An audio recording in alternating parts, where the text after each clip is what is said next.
Namaste, everybody. Thank you.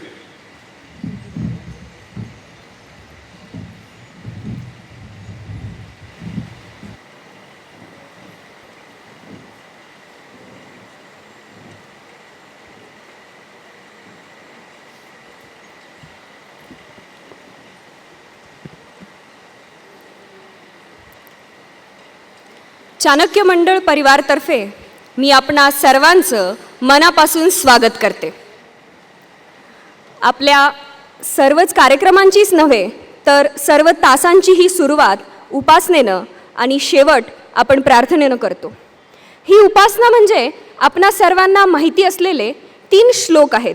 प्रत्येक श्लोकानंतर 3 ओंकार. या उपासनेमध्ये तुम्ही सर्व जर सहभागी झालात तर या सत्राचा तुम्हाला जास्त फायदा होईल हे मात्र निश्चित. इथून अर्ध्या ओळीने उपासना सांगितली जाईल ती तुम्ही पाठीमागून म्हणावं असं अपेक्षित आहे. आपण जिथे बसला आहात तसंच उपासनेसाठी बसायचं आहे. फक्त पाठीचा कणा ताठ, डोळे बंद, हात मोकळे सोडलेले, श्वासावर लक्ष आणि मोकळ्या आवाजामध्ये ही उपासना मागून म्हणायची आहे. मी आपणा सर्वांना विनंती करते की उपासनेमध्ये सहभागी व्हावं.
उपासनेमध्ये सहभागी झाल्याबद्दल आपणा सर्वांचे आभार. क्लास नाही परिवार, नोकरी नाही लोकसेवा, धंदा नाही तर चारित्र्य घडण आणि संस्था नाही तर गुरुकुल आहे चाणक्य मंडळ परिवार. या आपल्या परिवारामध्ये आपण 4 कोर्सेस घेतो. UPSC course, MPSC course, preparatory course आणि फाउंडेशन कोर्स. जर तुम्ही 2018ची पूर्वपरीक्षा MPSC किंवा UPSC देण्यास जर पात्र असाल तर तुम्ही आमच्या UPSC किंवा MPSC कोर्सला ॲडमिशन घेऊ शकता. यासाठी अर्थातच तुम्हाला स्क्रीनिंग टेस्ट आणि त्यानंतर मुलाखत या 2 टप्प्यामधून जावं लागतं. आता इथे उपस्थित असलेल्या बऱ्याच विद्यार्थ्यांना हा प्रश्न पडेल की मी 2018ची पूर्वपरीक्षा द्यायला पात्र नाही, मग आता मी काय करू? तर आता मी काय करू या प्रश्नाचं उत्तर म्हणजे आमचा फाउंडेशन कोर्स आणि प्रिपरेटरी कोर्स.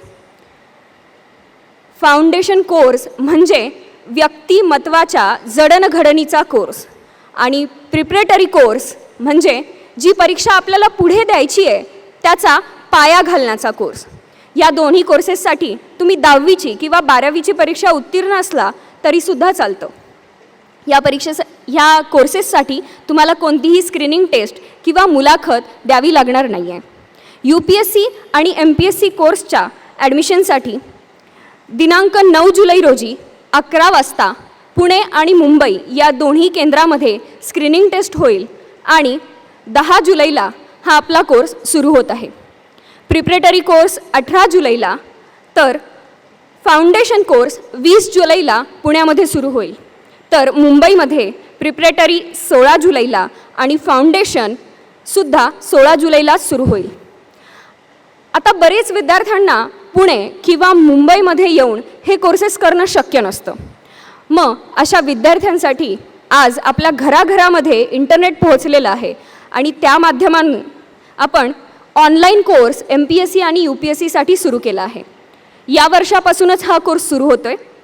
www.chanakyamandalonline.in या वेबसाईटवर तुम्ही यासाठी रजिस्टर करू शकता.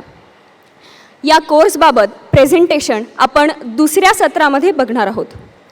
या सर्व कोर्सेससोबतच चाणक्य मंडळ परिवारनं आजपर्यंत खूप मोठ्या प्रमाणावर अभ्यास साहित्य निर्माण केलं आहे आणि स्पर्धा परीक्षांच्या अभ्यासाची गीता, बायबल आणि कुराण असं म्हणता येईल असं नवा विजयपथ हे धर्माधिकारी सरांचं पुस्तक तुम्ही सर्वांनी वाचावंच अशी आमची अपेक्षा आहे. त्यासोबतच सर्व ऑडिओ व्हिडिओ CDs आणि चाणक्य मंडळ परिवार या नावाचंच आपलं मासिक आणि स्वतंत्र नागरिक या नावाचं साप्ताहिकसुद्धा बाहेरच्या स्टॉलवर आज सवलतीच्या दरामध्ये उपलब्ध आहे. या दोन्ही प्रकाशनांचं तुम्ही वर्गणीदारही आज बाहेर होऊ शकता. यासोबतच आजची कार्यशाळा का याबद्दल बोलणार आहे. आजचा हा कार्यक्रम म्हणजे अनुभव कथन नाही तर एक कार्यशाळा आहे. चाणक्य मंडळ परिवारमधून जे विद्यार्थी यशस्वी होतात ते पुढच्या पिढीकडे अनुभवाचा, मार्गदर्शनाचा एक दिवा सोपवून जातात आणि म्हणूनच आजची ही कार्यशाळा. बहुधा सगळ्यांना माहितीच आहे की सर्वांचंच अतिशय मनापासून अर्थातच स्वागत आहे. नुसत्या स्वागतापेक्षा अर्थातच सर्वांना सर्व काळ सर्व शुभेच्छा आहेत. त्या ऑफकोर्स मनापासून आहेत, त्या अनकंडिशनल आहेत, त्या इटर्नल शाश्वत आहेत. आपण विचारपूर्वक आखणी केली आहे की वर्कशॉपचा प्रारंभ विश्वांजलीच्या बोलण्याने सुरुवात होईल. महाराष्ट्रात पहिली आणि अख्ख्या देशामध्ये 11वी आलेली विश्वांजली. तिच्याकडे सोपवण्यापूर्वी सगळ्यांना मी अगदी थोडक्यात हे 2 दिवसाचं डिझाईन नीट समजावून घ्या असं सांगतोय. डिझाईन आहे एक, त्याला ते नीट लक्षात घेऊन आता ऐकणं चालू करा. म्हणजे छान मराठीतला शब्द आहे अंगी लागणे, की मला हे 2 दिवसाचं वर्कशॉप अंगी लागलं. आणि 2 दिवसाच्या वर्कशॉपमध्ये उद्या 8 वाजता इथनं निघताना एक अत्यंत आनंद, तितकाच आत्मविश्वास, त्याला जोडलेली प्रेरणा, मोटिवेशन आणि तरीसुद्धा ओरिएंटेशन म्हणजे दिशा लक्षात आली. कसा करू आता इथून पुढे माझी वाटचाल एक व्यक्ती म्हणून, करिअर म्हणून आणि स्पर्धा परीक्षेचा सुद्धा अभ्यास म्हणून. हा आपल्या ह्या 2 दिवसाच्या वर्कशॉपचा हेतू आहे. तेव्हा तो लक्षात घेऊन जर आपण आता ऐकणं चालू केलं तर हे वर्कशॉप जास्ती अंगी लागणार आहे आपल्याला. तेव्हा इथे आहोत ही आनंदाची गोष्ट आहे. ते असणं मन आणि बुद्धीसहित असलो तर दुधात साखर. अर्थातच आपल्या डिसिप्लिन आणि आपल्या दृष्टिकोनांच्या नुसारचा प्रारंभ उपासना, की पहिल्यांदा डोळे मिटायचे, चित्त शांत, सर्वांच्या सुखाची प्रार्थना करायची आणि आपल्या कामाला लागायचं. म्हणून डिझाईन लक्षात घ्या नीट. 4 सत्र आहेत. एक तर पहिली गोष्ट, चाणक्य मंडलमधनं तयारी करून जे यशस्वी होतात तर त्यांचे खूप सत्कार झाले, हारफुलं गुच्छ मिळाली, पेपरला नावं छापून आली आणि मुलाखती पण आल्या. तर हे सगळं होऊ देत, आनंदच आहे त्याच्यात. पण ते करून ते मसुरीला गेले अशी आपण चाणक्य मंडलमध्ये रचना नाही करत. हे 4x400च्या रेसमध्ये जसं आधीच्यानी आपलं पळाला आणि त्या पुढच्याकडे तो बेटन म्हणा, मशाल म्हणा देऊन निघतोय, त्यातून आपण ही केलेली रचना आहे. की ज्यांनी स्वतः परीक्षेत यश मिळवलं त्यांनी आता मसुरीला जाण्यापूर्वी वर्कशॉप घ्यायचं. आणि आपण कसा अभ्यास केला, नीट विषयनिहाय, परीक्षेचं टेक्निक, अभ्यास कसा करा इथपासून ते नंतरच्या करिअरचं प्लॅनिंग आणि प्रीचं तंत्र, मेन्सचं तंत्र, इंटरव्ह्यूचं तंत्र, सकट सगळं असं वर्कशॉप. म्हणून हे 2 दिवसाचं 4 सत्रांचं 8 मनुष्य तास, आवर्स, की ज्या वर्कशॉपचा शेवट या सर्वांच्या अभिनंदन आणि शुभेच्छेचा कार्यक्रम. ते मी तुमच्याशी उद्या थोडक्यात बोलीन. पण आता लक्ष देताना या वर्कशॉपची नेमकी रचना काय आणि ते जे आपण असं घ्यायचं आहे आतमध्ये काय घ्यायचं नेमकं, तर जरा इथे बसून मी अशी आशा करतोय, कारण मला असं सगळ्यांचे समजा पहिली रांग तर दिसतेच, बाकी सगळे असे इथनं दिसत आहेत. मी अशी आशा करतो की प्रत्येकाकडे वही पेन आहे, कारण चक्क नोट्स घ्यायच्या आहेत. रचना अतिशय काळजीपूर्वक आहे अर्थातच, आणि हे नीट प्रत्येकाला मी वाटून दिलेला विषय, तो त्याला का दिला याच्या मागे लॉजिक कारण आहे त्याचे, आणि प्रत्येकाने आपापलं मांडताना त्याला नेमून दिलेल्या 15 ते 20 मिनिटात सरासरी ती एक सांगितलेली मध्यवर्ती कल्पना, ती UPSC MPSC नावाची स्पर्धा परीक्षा आणि त्याच्याच बरोबरीने जीवन नावाची स्पर्धा परीक्षा, तिच्यामध्ये सुद्धा यश मिळवायला तो घटक. तर तो घटक काय आहे, त्याची तयारी कशी कर, ती करण्यासाठी कोणती आहेत मूलभूत पुस्तकं किंवा अभ्यास साहित्य इत्यादी. आणि असं करत जसे पुढे सरकू तसे त्या परीक्षेचं एक टेक्निक आहे हो. एक म्हणजे नुसता अभ्यास तर उत्तम पाहिजेच, पण नुसता उत्तम अभ्यास पुरत नाही, एक्झाम टेक्निक पण असावं लागतं आपल्याकडे. तर अभ्यास तर उत्तम आहे, पण प्री म्हणजे वस्तुनिष्ठ बहुपर्यायी मल्टिपल चॉईस टाईप ऑब्जेक्टिव्ह कसे सोडवू. मग समजा तो कळला आणि पार केला टप्पा आपण, तर मुख्य परीक्षा UPSC आजचा फोकस MPSC आहेच सत्र, पण हे सगळे इथे ज्यांनी UPSCत पण यश मिळवलंय. तर UPSCची मुख्य परीक्षा आहे लेखी. मग ते एक्झाम टेक्निक आहे की ते ठरलेल्या 3 तासात 3600 ते कदाचित कधीकधी 5000 पर्यंत शब्द, ते टेक्निक. आणि मग अर्थातच अत्यंत महत्त्वाचा, जिथे ठरतं की तुम्ही टॉपर होणार का, मुळात सिलेक्ट होणार का, मग टॉपर होणार का, मग रँकिंगनुसारची सर्व्हिस तरी, आणि मग सर्व्हिसनुसारचं केडर तरी.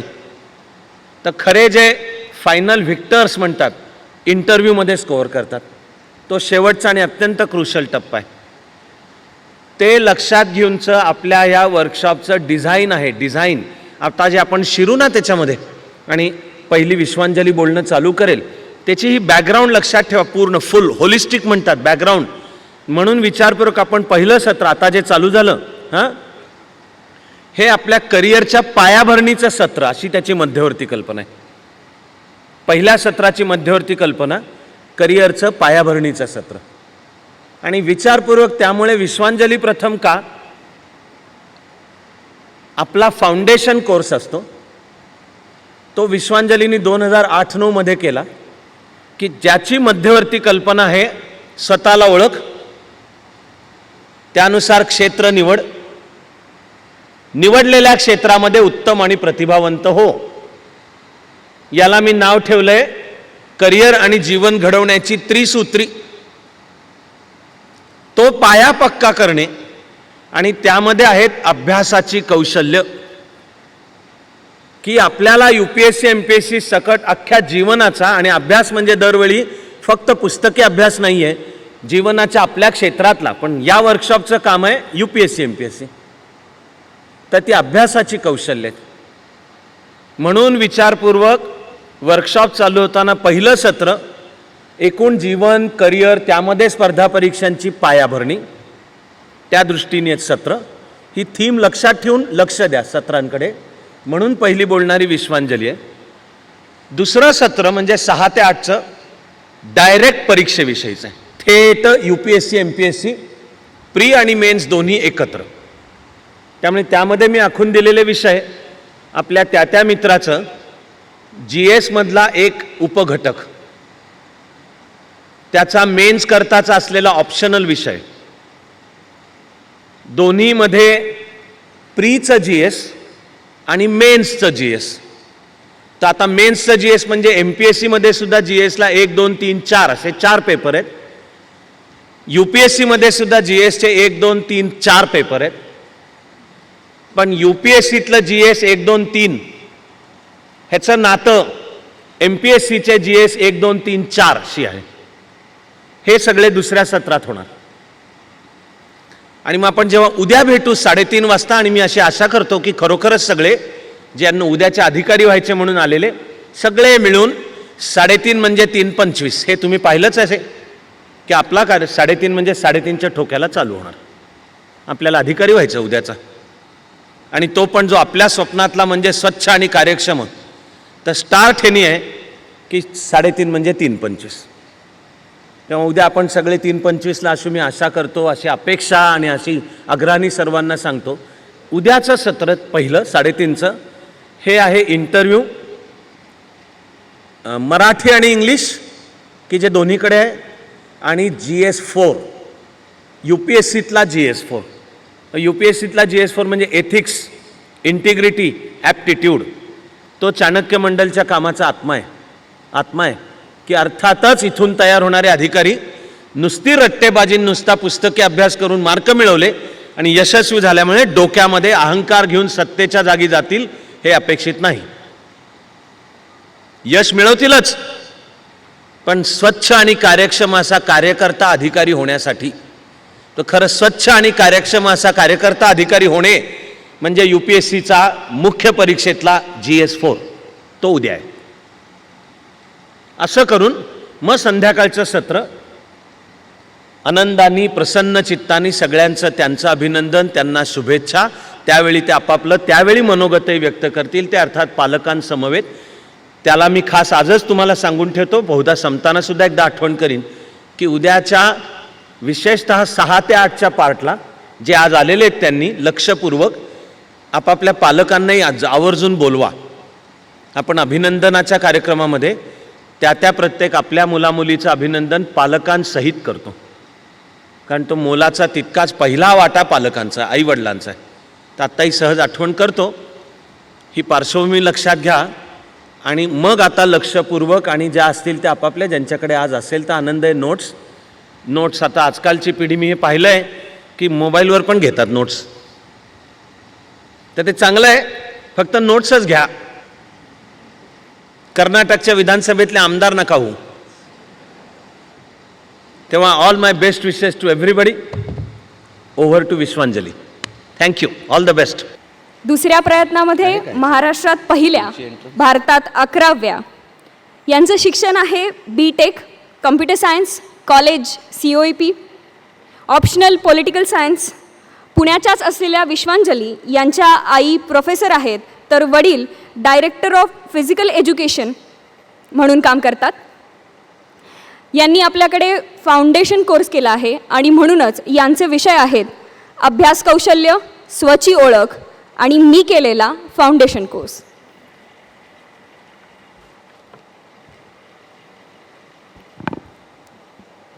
नमस्कार. आत्ता जसं सर म्हणाले तसं की या परीक्षेसाठी UPSCसाठी अभ्यासाची पहिले म्हणजे आवड लागते, कारण की आपण जर का ह्याचा सिलेबस आणि ह्याची जर का प्रोसेस पाहिली 3 स्टेजेसची, तर अभ्यास करायला आवडतो असं शक्यतो या परीक्षेला लागतंच. मग त्यात कुठला विषय आवडतो ह्यात आपण ठरवू शकतो, पण अभ्यासाची एक बेसिक आवड आणि त्यासाठी लागणारी जी बैठक असते ती करण्याची तयारी, तर ह्या दोन्ही गोष्टी या परीक्षेला लागतात. पण मग अभ्यास करायचा कसा, कारण की आपल्याला दोन्हीचा बॅलन्स साधावा लागतो की अभ्यास तर करायचा आहे, पण त्याचबरोबर आपल्यासमोर एक टार्गेट आहे आणि ते टार्गेट आहे ते परीक्षेचं आहे.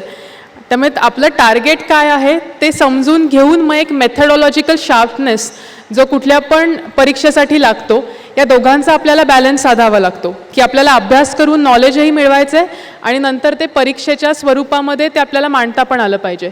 So we need both quest for knowledge and methodological sharpness according to the exam.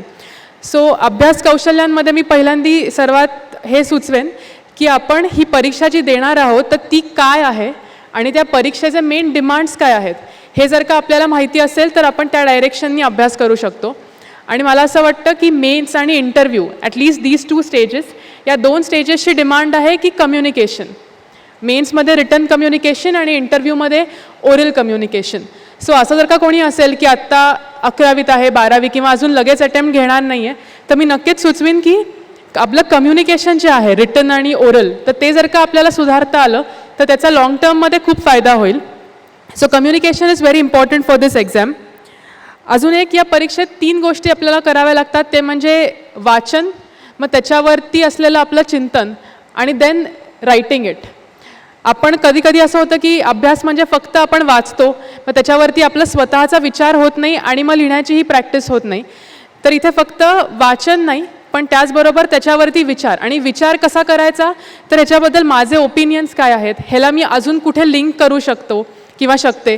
कारण युजली असं होतं की आपण एखादा न्यूज वाचतो आणि तीच न्यूज आपण एसेमध्ये वापरू शकतो, तीच न्यूज GS1 मध्ये असू शकते, GS2, GS3. So being able to link it to the syllabus and being able to decide where all can I use this information is also very important for this exam. आणि इथे आपण जेव्हा त्याच्यावरती विचार करतो तेव्हा आय थिंक नोट्स मेकिंग जे असतं ते जास्त इफेक्टिव्ह होतं. म्हणजे नोट्स मेकिंग करणं ही पण स्किल आहे या एक्झामसाठी. कारण की नोट्स मेकिंग असं पाहिजे की ते पहिल्यांदा आपल्याला समजलं पाहिजे, ते कॉम्पॅक्ट पाहिजे. आणि नोट्स मेकिंग करताना हेही लक्षात ठेवलं पाहिजे की माझी जर का उद्या परीक्षा आहे तर मी आधीच्या आठवड्यात काय वाचणार आहे, किंवा उद्या परीक्षा आहे तर मग मी आज काय वाचणार आहे. तर अशा प्रकारे आपले नोट्स पाहिजेत की ते आदल्या दिवशी पण आपल्याला उपयोगी येतील. सो नोट्स मेकिंगमध्ये मेजर हे आहे की आपला कुठल्याही GS1, GS2, GS3, even GS4 आणि ऑप्शनल याचा स्टॅटिक पार्ट आणि त्याला लिंक्ड असलेले सगळे करंट इव्हेंट्स असे जर का आपण नोट्स बनवले तर ते आपल्याला परीक्षेमध्ये वापरता येतील. नाही तर युजली असं होतं की आपण करंट इव्हेंट्स डेट वाईज लावतो, पण ते सिलेबसशी लिंक नाही होत आणि ते कुठे वापरायचं ते कळत नाही. त्यामुळे आपल्या नोट्समध्ये सगळं असूनही ऐन परीक्षेत आपल्याला ते उतरवता येत नाही. सो नोट्स मेकिंग आणि त्याचं जे स्किल आहे ते पण या एक्झामसाठी मला असं वाटतं खूप महत्त्वाचं आहे. Another important skill that is required is time management. कारण की आपल्याकडे वेळ सगळ्यांकडे तेवढाच असतो, सिलेबस मात्र बऱ्यापैकी जास्त आहे आणि तो आपल्याला दिलेल्या वेळेत आणि दिलेल्या फॉर्मॅटमध्ये अभ्यास करून तो तिथे आपल्याला प्रेझेंट करायचा असतो. So time management before the exam and time management actually while writing the exam, both is very important here, both are important here. सो जेव्हा आपण अभ्यास करतो तेव्हा आपल्याला स्वतःच्या स्ट्रेंथ्स आणि विकनेसेस माहिती असतात आणि तिथेच मला असं वाटतं स्वची ओळख येते आणि ते बघून कुठल्या विषयाला किती टाईम अलॉट करायचा आहे हे आपण ठरवू शकतो. मग त्यात ऑप्शनल, प्रिलिम, नुसतं रीडिंग आणि मग रायटिंग ह्याला आपण किती वेळ देणार आहे. सो दिस टाईम मॅनेजमेंट आणि ॲक्च्युली परीक्षा देताना पहिल्या तासामध्ये माझे किती प्रश्न होतील, दुसऱ्या तासात किती, तिसऱ्या तासात किती, पहिल्यांदा मी एकदम मला जे चांगले येतात ते लिहिणार आहे का ज्याच्यावरती विचार करायला लागणार आहे ते लिहिणार आहे. तर हे टाईम मॅनेजमेंटचं जे आपलं सूत्र आहे तर ते आपल्याला प्रॅक्टिस करून ठरवावं लागतं. आणि इथे टाईम मॅनेजमेंट खूप महत्त्वाचं आहे. म्हणजे मला असं वाटतं इथे जे आहेत ते all will agree that being able to complete the paper itself will give you some edge. म्हणजे कंटेंट आणि तो पार्ट तर आहे, पण ज्यांना सगळा पेपर लिहिता आला तर त्यांना नक्कीच ऑलरेडी एक एज मिळालेली असते. कारण की आपल्याला जे माहिती आहे ते ॲटलिस्ट लिहून तरी आलो आहे. म्हणजे मला माहिती होतं आणि तरी मी लिहू नाही शकले, ह्याचं नंतर खूप वाईट वाटतं. त्यामुळे येतच नव्हतं आणि नाही लिहिता आलं, दिस इज ॲक्सेप्टेबल. पण माहीत असूनही लिहिता नाही आलं का, तर टाईम मॅनेजमेंट नाही जमलं. सो याचा आपल्याला नक्की फटका बसतो. त्यामुळे time management before the exam, while studying for this exam and then while writing the exam, both are very important here. अजून एक जेव्हा आपण या परीक्षेला महत्त्वाची एक स्किल आहे ती म्हणजे की आपण जेव्हा करंट अफेअर्स वाचतो तेव्हा न्यूज आणि ते करंट आणि ते स्पेसिफिक तेव्हा काय चाललं आहे हे इम्पॉर्टंट आहे. But at the same time we need to understand the underlying issue. कारण की आत्ता कुठली तरी झालेली गोष्ट त्याचे हिस्टॉरिकल लिंकेजेस आधी झालेले असतात. त्यामुळे फक्त आत्ता काय होतं आहे त्याच्यापेक्षा त्याचा अंडरलाईंग इश्यू काय आहे हे जर का आपल्याला कळलं तर आपण मागचे 2 वर्ष किंवा इवन इमिडिएटली आफ्टर इंडिपेंडन्स अशा गोष्टी लिंक करू शकतो.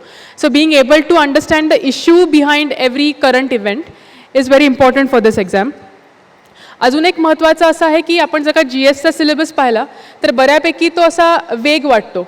म्हणजे disaster management, planning, poverty, hunger असे त्यांनी आपल्याला दिलेले आहेत. So being able to divide that syllabus into workable units is also important. म्हणजे डिझास्टर मॅनेजमेंट दिलं तर मग डिझास्टर मॅनेजमेंटचा म्हणजे अभ्यास कसा करायचा, तर मग डिझास्टर मॅनेजमेंटमध्ये काय काय येतं असं जर का आपण युनिट्समध्ये डिवाइड करू शकलो तर आपलं कॉम्प्रिहेन्सिव्ह कव्हरेज होईल आणि आपल्या थिंकिंगला आणि रायटिंगला एक स्ट्रक्चर मिळेल. So I would take the example of disaster management here. तर डिझास्टर मॅनेजमेंट असेल तर why is India prone to disasters.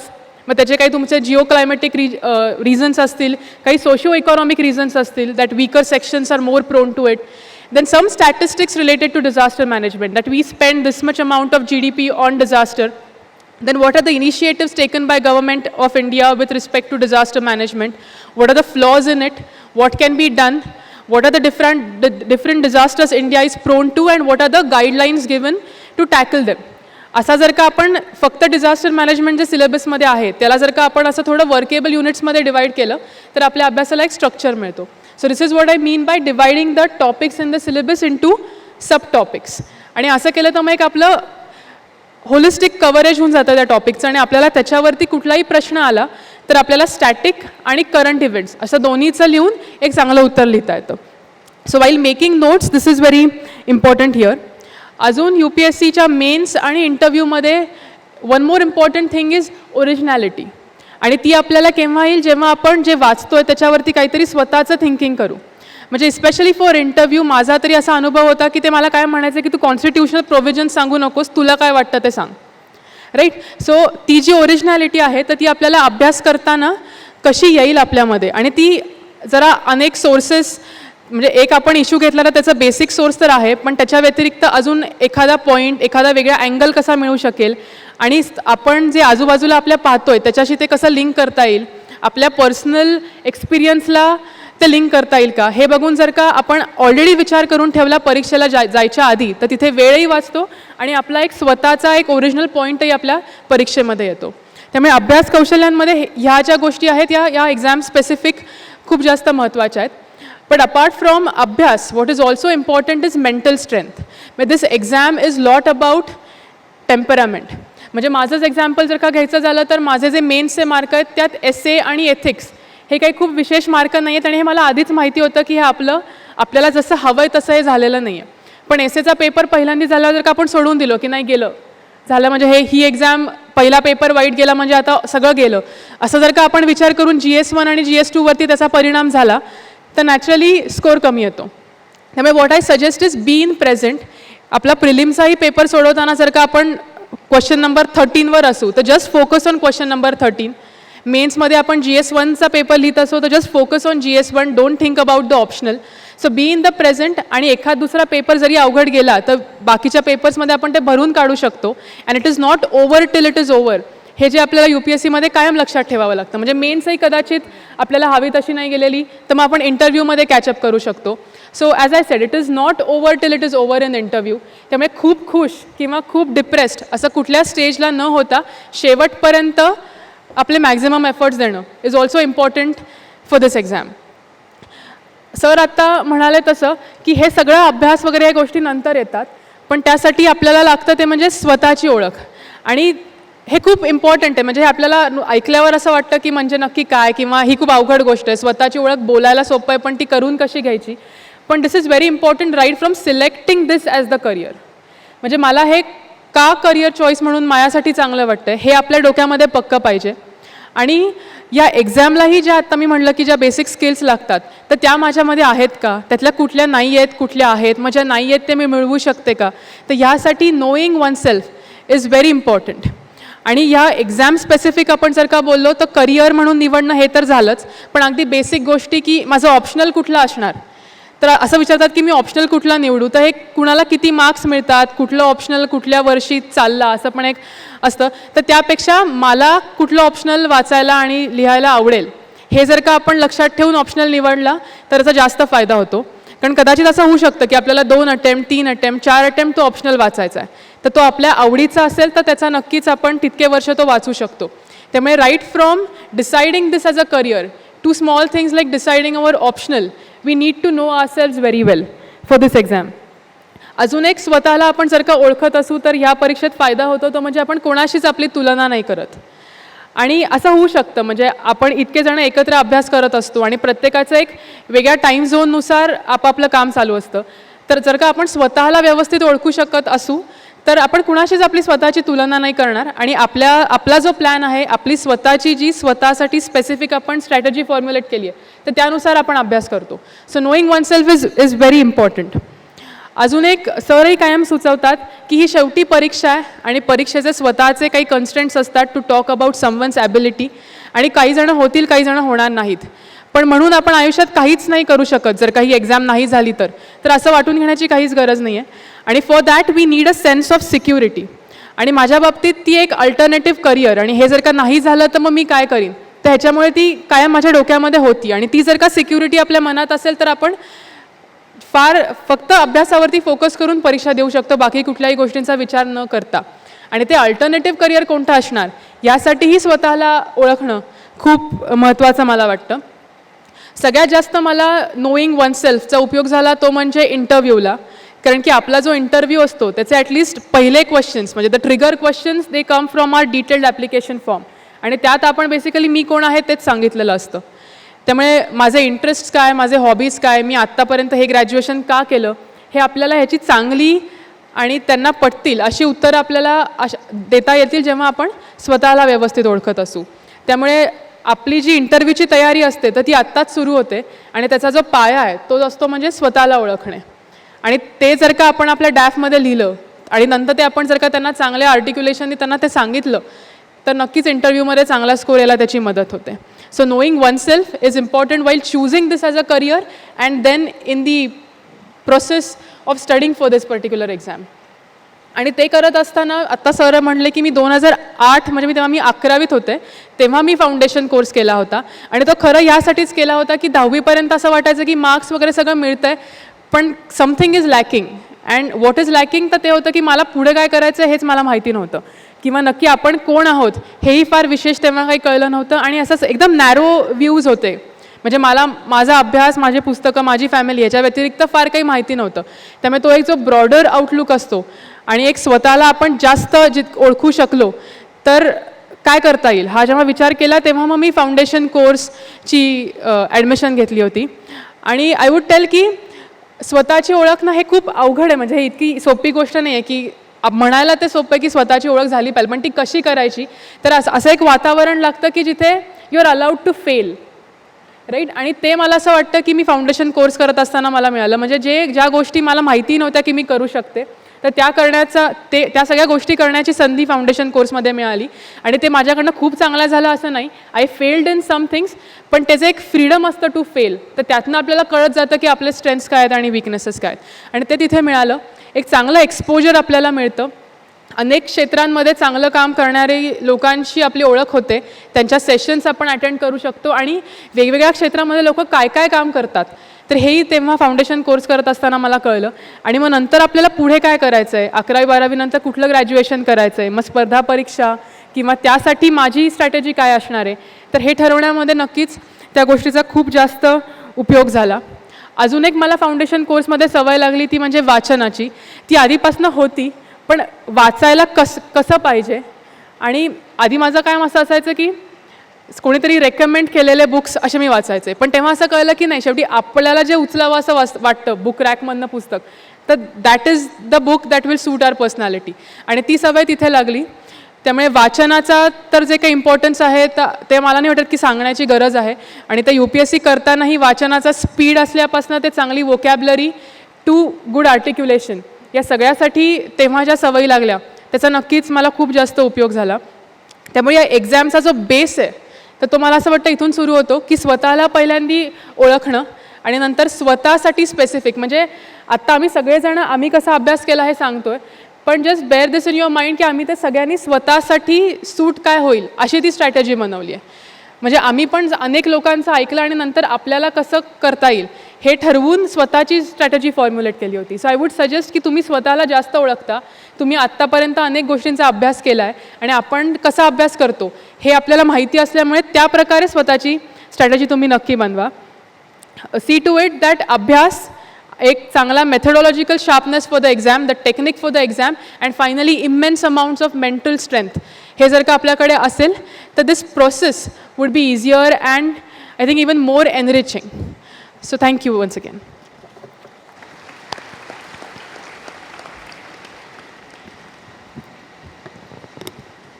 धन्यवाद विश्वांजली.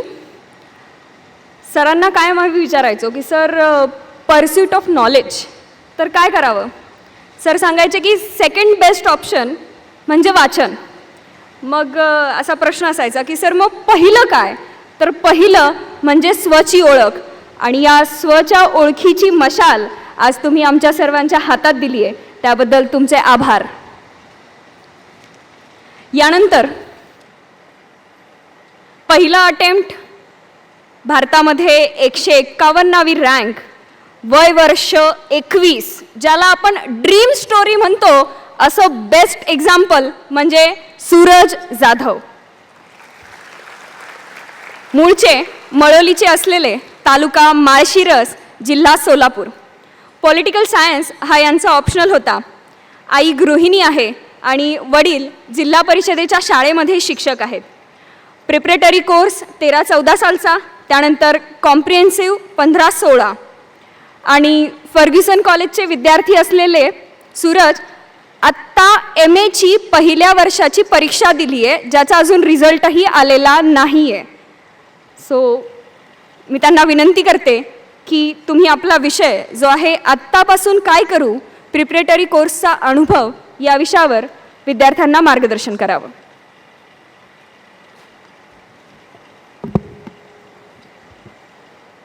नमस्कार आदरणीय सर आणि ते जमलेले सर्व मित्रमैत्रिणी.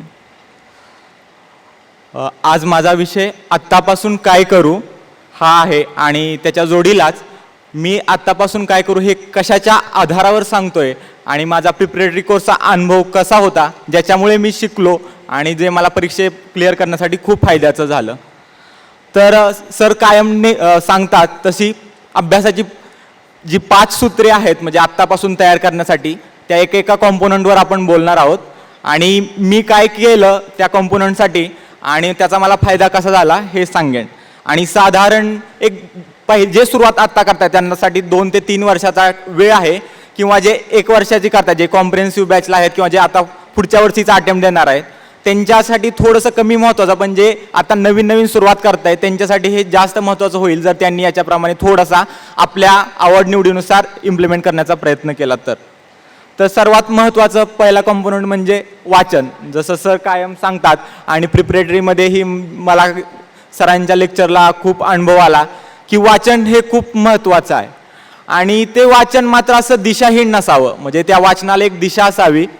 आणि त्याच्यासाठी सुरुवात कशी करायची असं म्हटलं तर मी एक सांगेन की आपण सर्वजण UPSC MPSCच्या तयारी करणार असाल तर त्याच्या वेबसाईटवर जावा आणि त्याचा सिलेबस एकदा पाहून घ्या.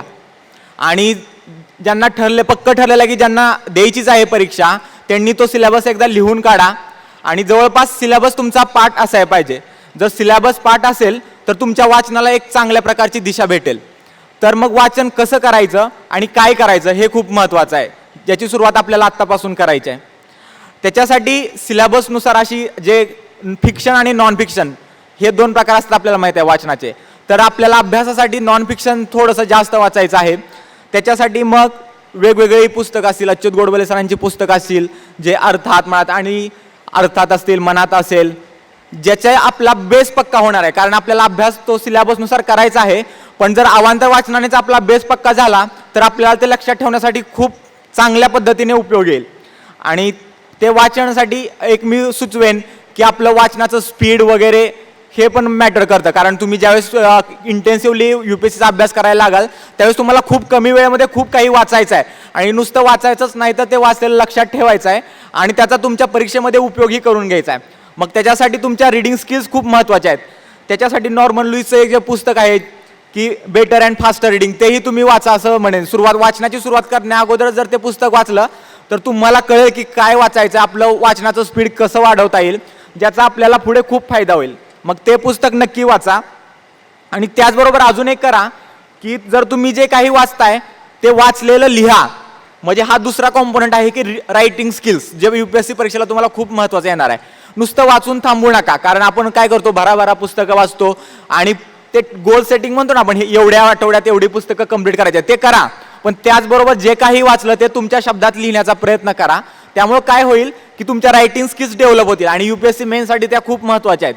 त्यामुळे रायटिंग स्किल डेव्हलप होण्यासाठी जे पुस्तक वाचता त्याचा थोडक्यात गोषवारा लिहा किंवा काय आहे त्या पुस्तकामध्ये, तुम्हाला काय आवडलं काय आवडलं नाही, आणि त्याचबरोबर त्याचा सिलेबसशी कसं रिलेटेड करता येईल, ह्याला एसएमध्ये कुठे वापरता येईल, याला GS मध्ये कुठे वापरता येईल, याचा माझ्या ऑप्शनलला काय फायदा आहे का हेही पहा. त्यानंतर रायटिंग स्किल्सकडे यायचं म्हटलं तर हे 3 प्रकार असतात. म्हणजे रायटिंग स्किल्स हे याच्यामध्ये शैली स्वतःची डेव्हलप करणं, त्याचबरोबर ग्रॅमॅटिकली करेक्ट असणंही थोडंफार महत्त्वाचं आहे. मग ज्यांचं थोडंसं, आणि त्याच्यासाठी आत्तापासूनच माध्यम फिक्स करा की मला UPSCची परीक्षा मराठी माध्यमातून द्यायची आहे का इंग्लिश मीडियममधून द्यायची आहे, आणि त्याच्यानुसार मग इंग्लिशमधून द्यायची असेल तर इंग्लिशचं ग्रामर तुमचं चांगलं पाहिजे. मग त्याच्यासाठी रेन अँड मार्टिन असतील किंवा अजून एखादं इंग्लिश ग्रामरचं जे बेसिक पुस्तक असेल ते करून टाका आत्ताच. म्हणजे परीक्षेच्या काळामध्ये तुम्हाला जास्त टेन्शन येता येणार नाही की तुम्हाला ग्रामरवर तुमच्या जास्त वर्क करता येणार नाही, गरज पडणार नाही. त्याचबरोबर ओकॅबलरी वाढवणे आतापासूनच सुरुवात करा. मग न्यूजपेपर वाचता आहात, त्यातून दररोज एक 10 शब्द नवीन जे तुम्हाला नवीन वाटले ते लिहून काढा आणि त्याचा आपल्या दररोजच्या जीवनामध्ये जेवढा जास्तीत जास्त उपयोग करता येईल तेवढा उपयोग कसा करता येईल तेवढा करा. आणि त्याचबरोबर याच्या नोट्स मेकिंगलाही तुम्हाला खूप फायदा होणार आहे पुढे. आणि नोट्स मेकिंग कशी करायची तर सरांनी नवा विजयपथ पुस्तकामध्ये खूप चांगल्या पद्धतीने सांगितलेलं आहे की ते नोट्स मेकिंगची स्किल्स कशी डेव्हलप करायची. त्यामुळे तुमच्याकडे आता वेळ आहे आणि ते नोट्स मेकिंगची स्किल असे एकदम तुमच्या डेव्हलप होणार नाही. त्यामुळे नोट्स मेकिंगची स्किल डेव्हलप हळूहळू होत जाते. पहिल्यांदा आपण आहे तसं पुस्तक लिहिल्यासारखं लिहितो, म्हणजे आपली स्वतःचीच नवीन पुस्तकं काढतो ते नोट्स काढायच्या पद्धतीमध्ये. मग ती तसं नाही व्हायला पाहिजे. जसं विश्वांजली म्हटलं की ते नोट्स या तुमच्या कॉम्पॅक्ट असायला पाहिजेत आणि तुमच्या कायम हे लक्षात असायला पाहिजे की परीक्षेच्या आदल्या दिवशी मी हे नोट्स वाचणार आहे, त्यामुळे त्या पद्धतीनेच नोट्स काढणं चालू ठेवा.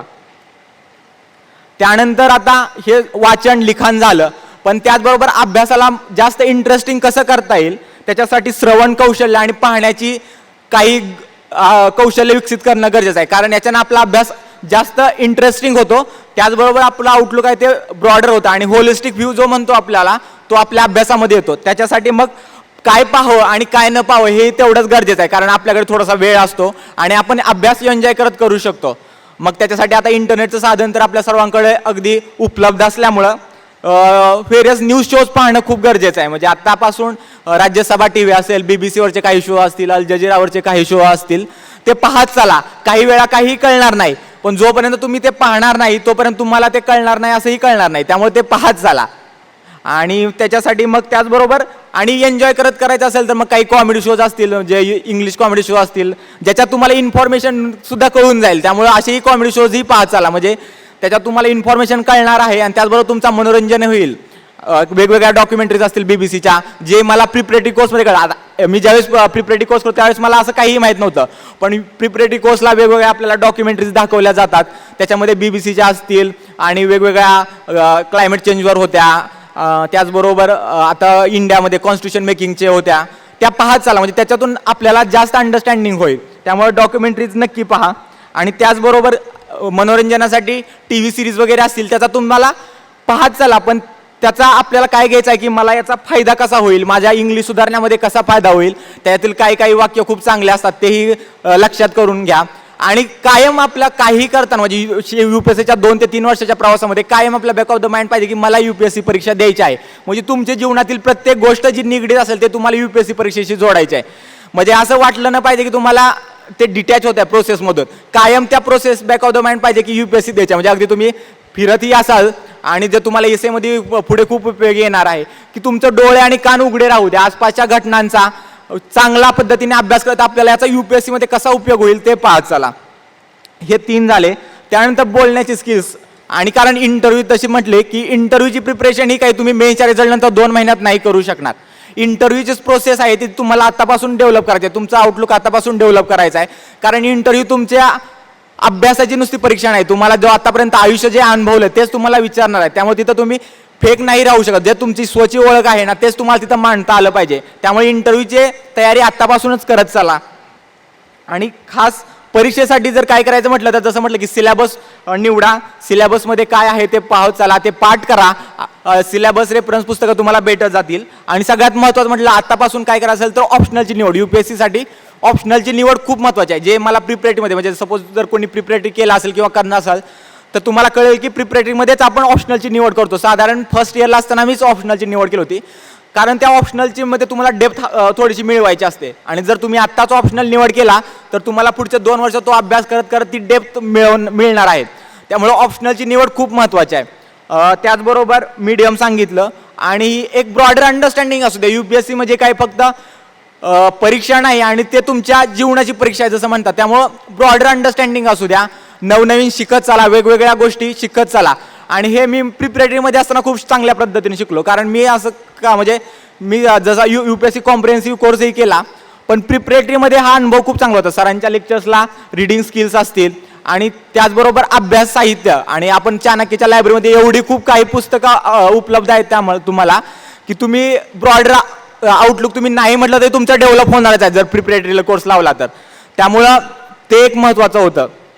आणि त्यानंतर सगळ्यात महत्त्वाचं काय असेल तर ह्या UPSCच्या प्रोसेस बरोबर चालत राहणं. जसं ताई म्हटली की प्रिपरेटरी कोर्समध्ये ते फ्रस्ट्रेशन असेल किंवा सरांच्या लेक्चरला सर सांगायचं की योग, ध्यान आणि प्राणायाम हे आत्तापासून करणं किती गरजेचं आहे.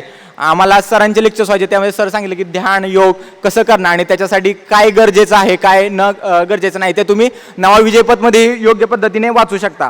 त्यामुळं ह्या 5 स्किल्सवर तुम्हाला इथून पुढे 3 वर्ष किंवा 2 वर्ष डेव्हलप करायचे आहेत, जे लिहिणे असेल, वाचणे असेल, बोलणे असेल, श्रवण कौशल्य असेल आणि प्रचलित घडामोडी असतील त्याच्याबरोबर कायम अपडेट राहणे असेल. ते तुम्हाला बर्डन न वाटलं पाहिजे. UPSCचा 3 वर्षाचा प्रवास असेल किंवा 2 वर्षाचा असेल किंवा काही जणांसाठी 1 वर्षाचा असेल, तो बर्डन न वाटता तो तुम्हाला जास्तीत जास्त कशा चांगल्या पद्धतीने एन्जॉय करत करत राहता येईल हे उपयोगी आहे. आणि ते मला प्रिपरेटरीमध्ये खूप चांगल्या पद्धतीने शिकवलं जे काही आपण म्हणतो. कारण त्यामुळं जे कोणी प्रिपरेटरी कोर्स करणार असतील किंवा न करणार असेल ह्या स्किल्स डेव्हलप करण्याचा प्रयत्न करा. कारण UPSC is all about skills development आणि ह्या स्किल्स आपल्याला अशा एका महिन्यात किंवा 6 महिन्यात डेव्हलप होणार नाहीत. ते अशी कंटिन्यू प्रोसेस आहे जे तुम्हाला डेव्हलप करत जायचं आहे. तर याचबरोबर आत्तापासून तयारी एवढं सर्व सांगितलं, पण आता एकच म्हणजे लास्ट जो इम्पॉर्टंट पॉईंट आहे की आत्तापासून तयारी करत राहतो, पण काही वेळा काय होतं की आपण थोडीशी ॲडव्हान्स प्रिपरेशन तयारी केली तर जे मेन UPSCचं वर्ष आहे ना त्या मेन एका वर्षातच आपण थोडंसं इकडं तिकडं बघण्याचा प्रयत्न करतो किंवा डायव्हर्ट होण्याचा प्रयत्न करतो. त्यामुळे डायरेक्ट सिलेबसला 2 वर्ष अगोदर जाऊ नका असं मी सांगेन. ह्यात जे 2 वर्ष आत्तापासून तयारी करताय तो सिलेबसच्या बाहेर राहून पण सिलेबसकडे लक्ष देऊन तुम्ही अभ्यास करा. आणि UPSCच्या शेवटच्या वर्गात मात्र इंटेन्सिव्हली सिलेबसचा आणि त्याचा जास्तीत जास्त मार्क्स कधी पडतील याचा अभ्यास करा. मग हे तुमचा प्रोसेस एन्जॉय होईल आणि तुम्हाला खूप काही नवीन शिकायला मिळेल. धन्यवाद.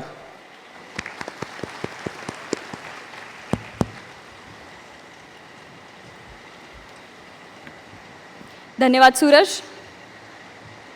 When why is clear, how becomes easy याचं खूप सुंदर उदाहरण म्हणजे सूरज जाधव.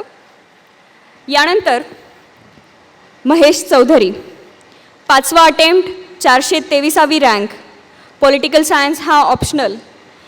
यांनी BTech केलं आहे, सिव्हिल इंजिनियर आहेत, COEP कॉलेज.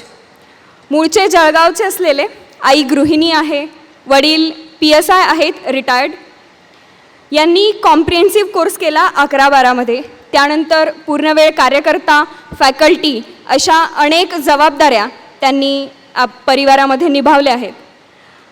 आजचा त्यांचा विषय आहे प्रचलित घडामोडींची तयारी कशी करावी, करिअर प्लॅन, एकूण अटेम्प्ट्स, प्लॅन B, सुधारलेला चुका या सर्वांविषयी. मी त्यांना विनंती करते की त्यांनी आपलं मार्गदर्शन करावं.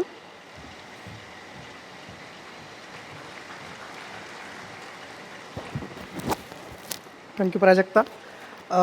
आदरणीय सर, माझे सगळे सहकारी आणि तुम्ही सगळे विद्यार्थी मित्रमैत्रिणींनो, ॲक्च्युली बरेचसे चांगले मुद्दे विश्वांजली आणि सूरजने ऑलरेडी सांगितलेत तुम्हाला की मेंटल टफनेस आणि या गोष्टी विश्वांजलीने फाउंडेशन कोर्समधनं त्याने सांगितलं की नॉलेजच्या पेक्षा I will also put mental toughness at the most significant factor in UPSC preparation rather than just knowledge.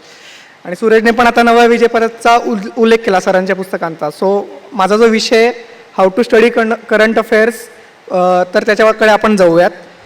Basically again this people will agree with me की current affairs this is the most important factor in UPSC preparation, be it be prelims examination, mains and interview. त्यामुळे current अफेअर्सला कधीच lightly घेऊ नका. आम्ही जेव्हा परीक्षेला म्हणजे प्रिपरेशनमध्ये असताना अभ्यास करायचो त्यावेळेला आम्ही म्हणायचं की ज्याची करंट अफेअर्सवर खूप चांगली कमांड असेल that person will definitely score more in prelims as well as in mains. सो हे नक्कीच माझ्यासोबत ॲग्री करतील या गोष्टीवर. तर करंट अफेअर्सचा अभ्यास कसा करावा त्याच्या आधी मी म्हणेल की करंट अफेअर्सबद्दल बरेच रुमर्स असतात, गैरसमज की मराठी पेपर वाचला तर करंट अफेअर्स होत नाही किंवा मग फक्त हिंदूज वाचला तरच करंट अफेअर्सचा अभ्यास होतो किंवा इंडियन एक्सप्रेस वाचला तरच होतो. तर मी म्हणेल की apart from all this thing या सगळ्या रुमर्स बाजूला ठेवा. करंट अफेअर्सचा अभ्यास या काही टप्प्यांमध्ये असतो आणि प्रिलिम, मेन्स आणि इंटरव्ह्यू तिघांनाही त्याचा कसा फायदा होतो हे आता मी सांगतो तुम्हाला. First of all current affairs करता बेसिक एक गोष्ट असते ती म्हणजे तुम्ही डेडिकेटली 1 ते 1.5 तास द्यावा रोजचा करंट अफेअर्सला. ओके, फर्स्ट ऑफ ऑल मी म्हणेल की कुठून सुरुवात करावी तर डेफिनेटली एक न्यूजपेपर तो तुम्ही कुठलाही निवड करू शकतात. इंग्रजी वाचणार असाल तर आय विल से हिंदू किंवा इंडियन एक्सप्रेस या दोघांपैकी कुठला तरी एक न्यूजपेपर डेली कन्सिस्टंटली आणि डिसिप्लिन वाचत राहा. त्याच्यासोबतच जर मराठी वाचायची आवड असेल किंवा जास्त आपली कमांड असेल तर मी म्हणेल लोकसत्ता किंवा महाराष्ट्र टाइम्स. सो असं माझं वैयक्तिक याच्याबद्दल बोलायचं झालं तर मी इंडियन एक्सप्रेस आणि लोकसत्ता अशी दोघी गोष्टी रोज वाचत होतो, पण नॉट मोर दॅन 1.5 तास, म्हणजे 1.5 तासांपेक्षा जास्त वाचत नव्हतो. तर करंट अफेअर्सची ह्या एका याच्यापासून सुरुवात करूयात. ती न्यूजपेपर कसा वाचावा इथूनच सुरुवात करूयात आपण. तर मग बेसिकली न्यूजपेपर कसा वाचावा, तर याला काही हार्ड अँड फास्ट रूल नाही आहे. कोणी म्हणतं तर एडिटोरियल्स वाचलं पाहिजे का, तर अजिबात असं काही नाही. एडिटोरियल्स वाचले पाहिजे का, फर्स्ट पेजच पहिलं वाचलं पाहिजे का, किंवा लास्ट पेज वाचलं पाहिजे का, अजिबात असं काही नाही आहे. तुम्हाला जे कम्फर्टेबल आहे तुम्ही त्याच्यापासून सुरुवात करा. म्हणजे मी इनिशियल प्रिपरेशनमध्ये मी क्रिकेटचं पेज पहिल्यांदा वाचायचो, पण कुठेतरी स्वतःला एक मर्यादा आखा. आपण कुठलीही गोष्ट किती वेळ वाचणार आहोत. तुम्ही वाचा, क्रिकेटच्या पेजपासून सुरुवात करा, क्रीडेच्या पेजपासून सुरुवात करा, पण त्याला काहीतरी लिमिट एक 10 मिनिटांपेक्षा जास्त वाचू नका. Then go for editorials, then go for economy. अशा प्रत्येक गोष्टीला एक डेडिकेटेड वेळ द्या. आणि नवा विजयपथमध्ये सरांनी सांगितले की तुम्ही अभ्यास सेशन्समध्ये करा. सेशन्स म्हणजे एक साधारण 1.5 तास किंवा 2 तास, त्याच्यानंतर काहीतरी उठा, चहा पिऊन या, एक हालचाल करा आणि मग परत अभ्यासाला बसा. सो एक कंटिन्युअस 1.5 तासांचा पॅच करंट अफेअर्स करता रोज द्या. दुसरं मी म्हणेल आणखी एक रुमर्स करंट अफेअर्सबद्दल, तर पेपर्स हा फक्त सकाळीच वाचला पाहिजे असं पण असतं, अजिबात काही नाही. ज्यांना कम्फर्टेबल आहे त्यांनी सकाळी वाचा. ओके, आपण प्राईम टाईमबद्दल वाचलं असेल नवा विजयपथबद्दल, की असा प्रत्येकाचा एखादा एक ड्युरेशन असतो दिवसातला ज्याच्यामध्ये तुमचा सगळ्यात छान अभ्यास होतो. सो आपण त्या 2 गोष्टींमध्ये वापर करू शकतो. एक तर जो तुमचा स्ट्रॉंग एरिया आहे तो तुम्ही आणखी स्ट्रॉंग करू शकतात, आणि दुसरा जो तुमचा वीक एरिया असेल त्याला तुम्ही स्ट्रॉंग करण्याकरता हा वेळ वापरू शकतात.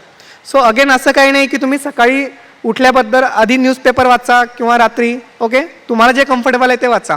मी बऱ्याचदा सुरुवातीला एक अर्धा पेपर वाचून ठेवायचो सकाळी, आणि दुपारी जेवणानंतरचा वेळ जेव्हा मला झोप लागते, ओके, ते सगळ्यांना अनुभव नसतं, तर त्यावेळेला उरलेला वेळ हा त्याच्यात वापरायचो. आणि त्याच वेळेला मी सांगणार की आता करंट अफेअर्सचं आणखी कसं, तर मी राज्यसभा TV डेली बघायचो. एक साधारण एक अर्धा तासांचा एपिसोड असतो, त्याच्याकडे मी येणार की आपण करंट अफेअर्सचा अभ्यास नुसता न्यूजपेपर नाही आहे. UPSC दरवर्षी बदलतं आहे. UPSC ट्रॅडिशनल नाही आता, UPSC ची डिमांड डायनॅमिक आहेत.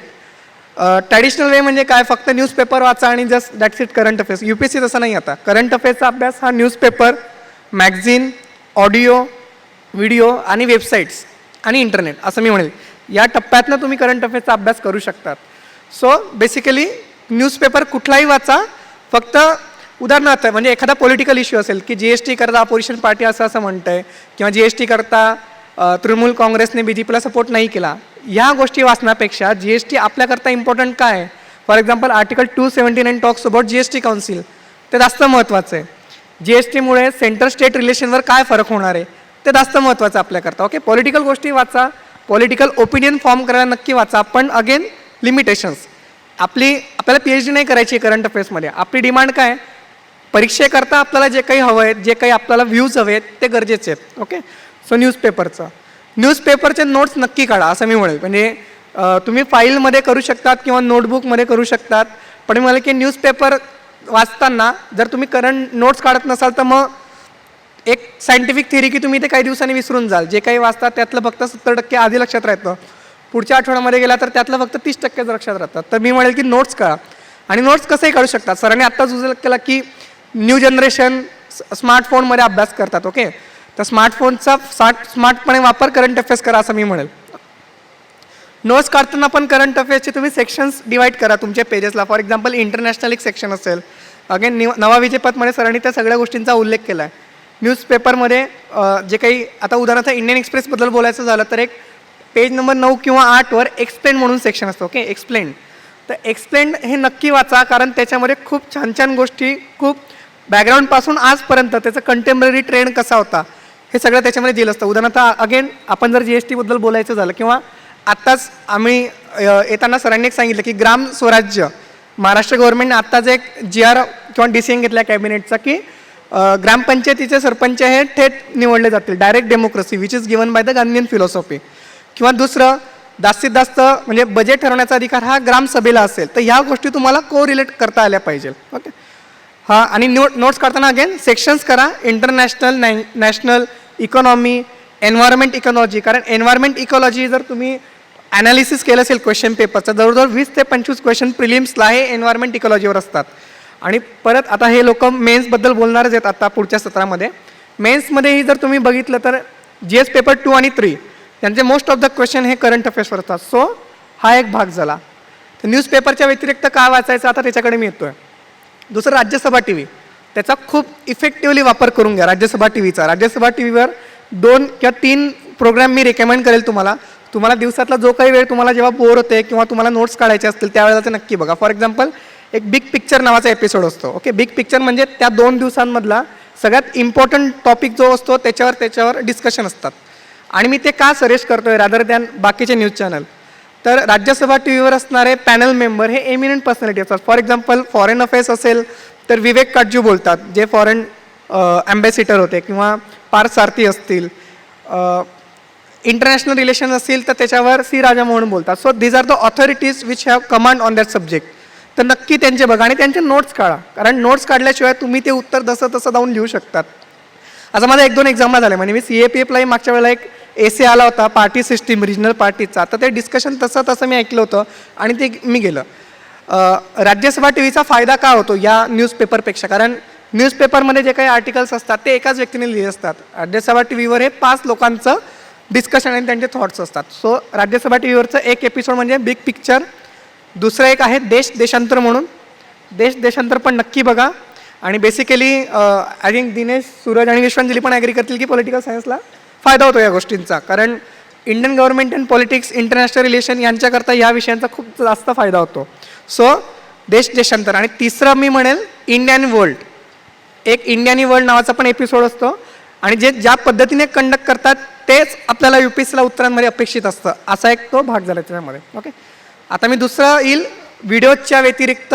मी आणि समजा तुम्हाला एखादा विषय नाहीच कळाला असेल, फॉर एक्झाम्पल मणिपूरमध्ये मागच्या वेळेला विमेन रिप्रेझेंटेशन आणि आर्टिकल 371C असा कॉन्फ्लिक्टवर होता. तुम्हाला कळायचं असेल तर यूट्यूबवर जा. यूट्यूबवर फक्त त्या टॉपिकचं नाव टाका आणि फाइंड आउट करा. ओके, तो तुम्हाला इंटरनेटचा खूप चांगला वापर करता येतो. आता व्हिडिओच्या व्यतिरिक्त दुसरी गोष्ट असते मॅगझिन्स. कुठलं तरी एक मॅगझिन डेडिकेटली वापरत राहा वर्षभर. म्हणजे चाणक्य मंडलचा मॅगझिन असेल, त्याच्यामध्ये आलेले लेख असतात, सरांच्या कॉमेंट्स नक्की वाचा. म्हणजे मी सरांच्या फेसबुकवरच्या कॉमेंट्सचा पण उपयोग करंट अफेअर्सला केला आहे, म्हणजे त्यांच्या नोट्स काढून ठेवला आहे.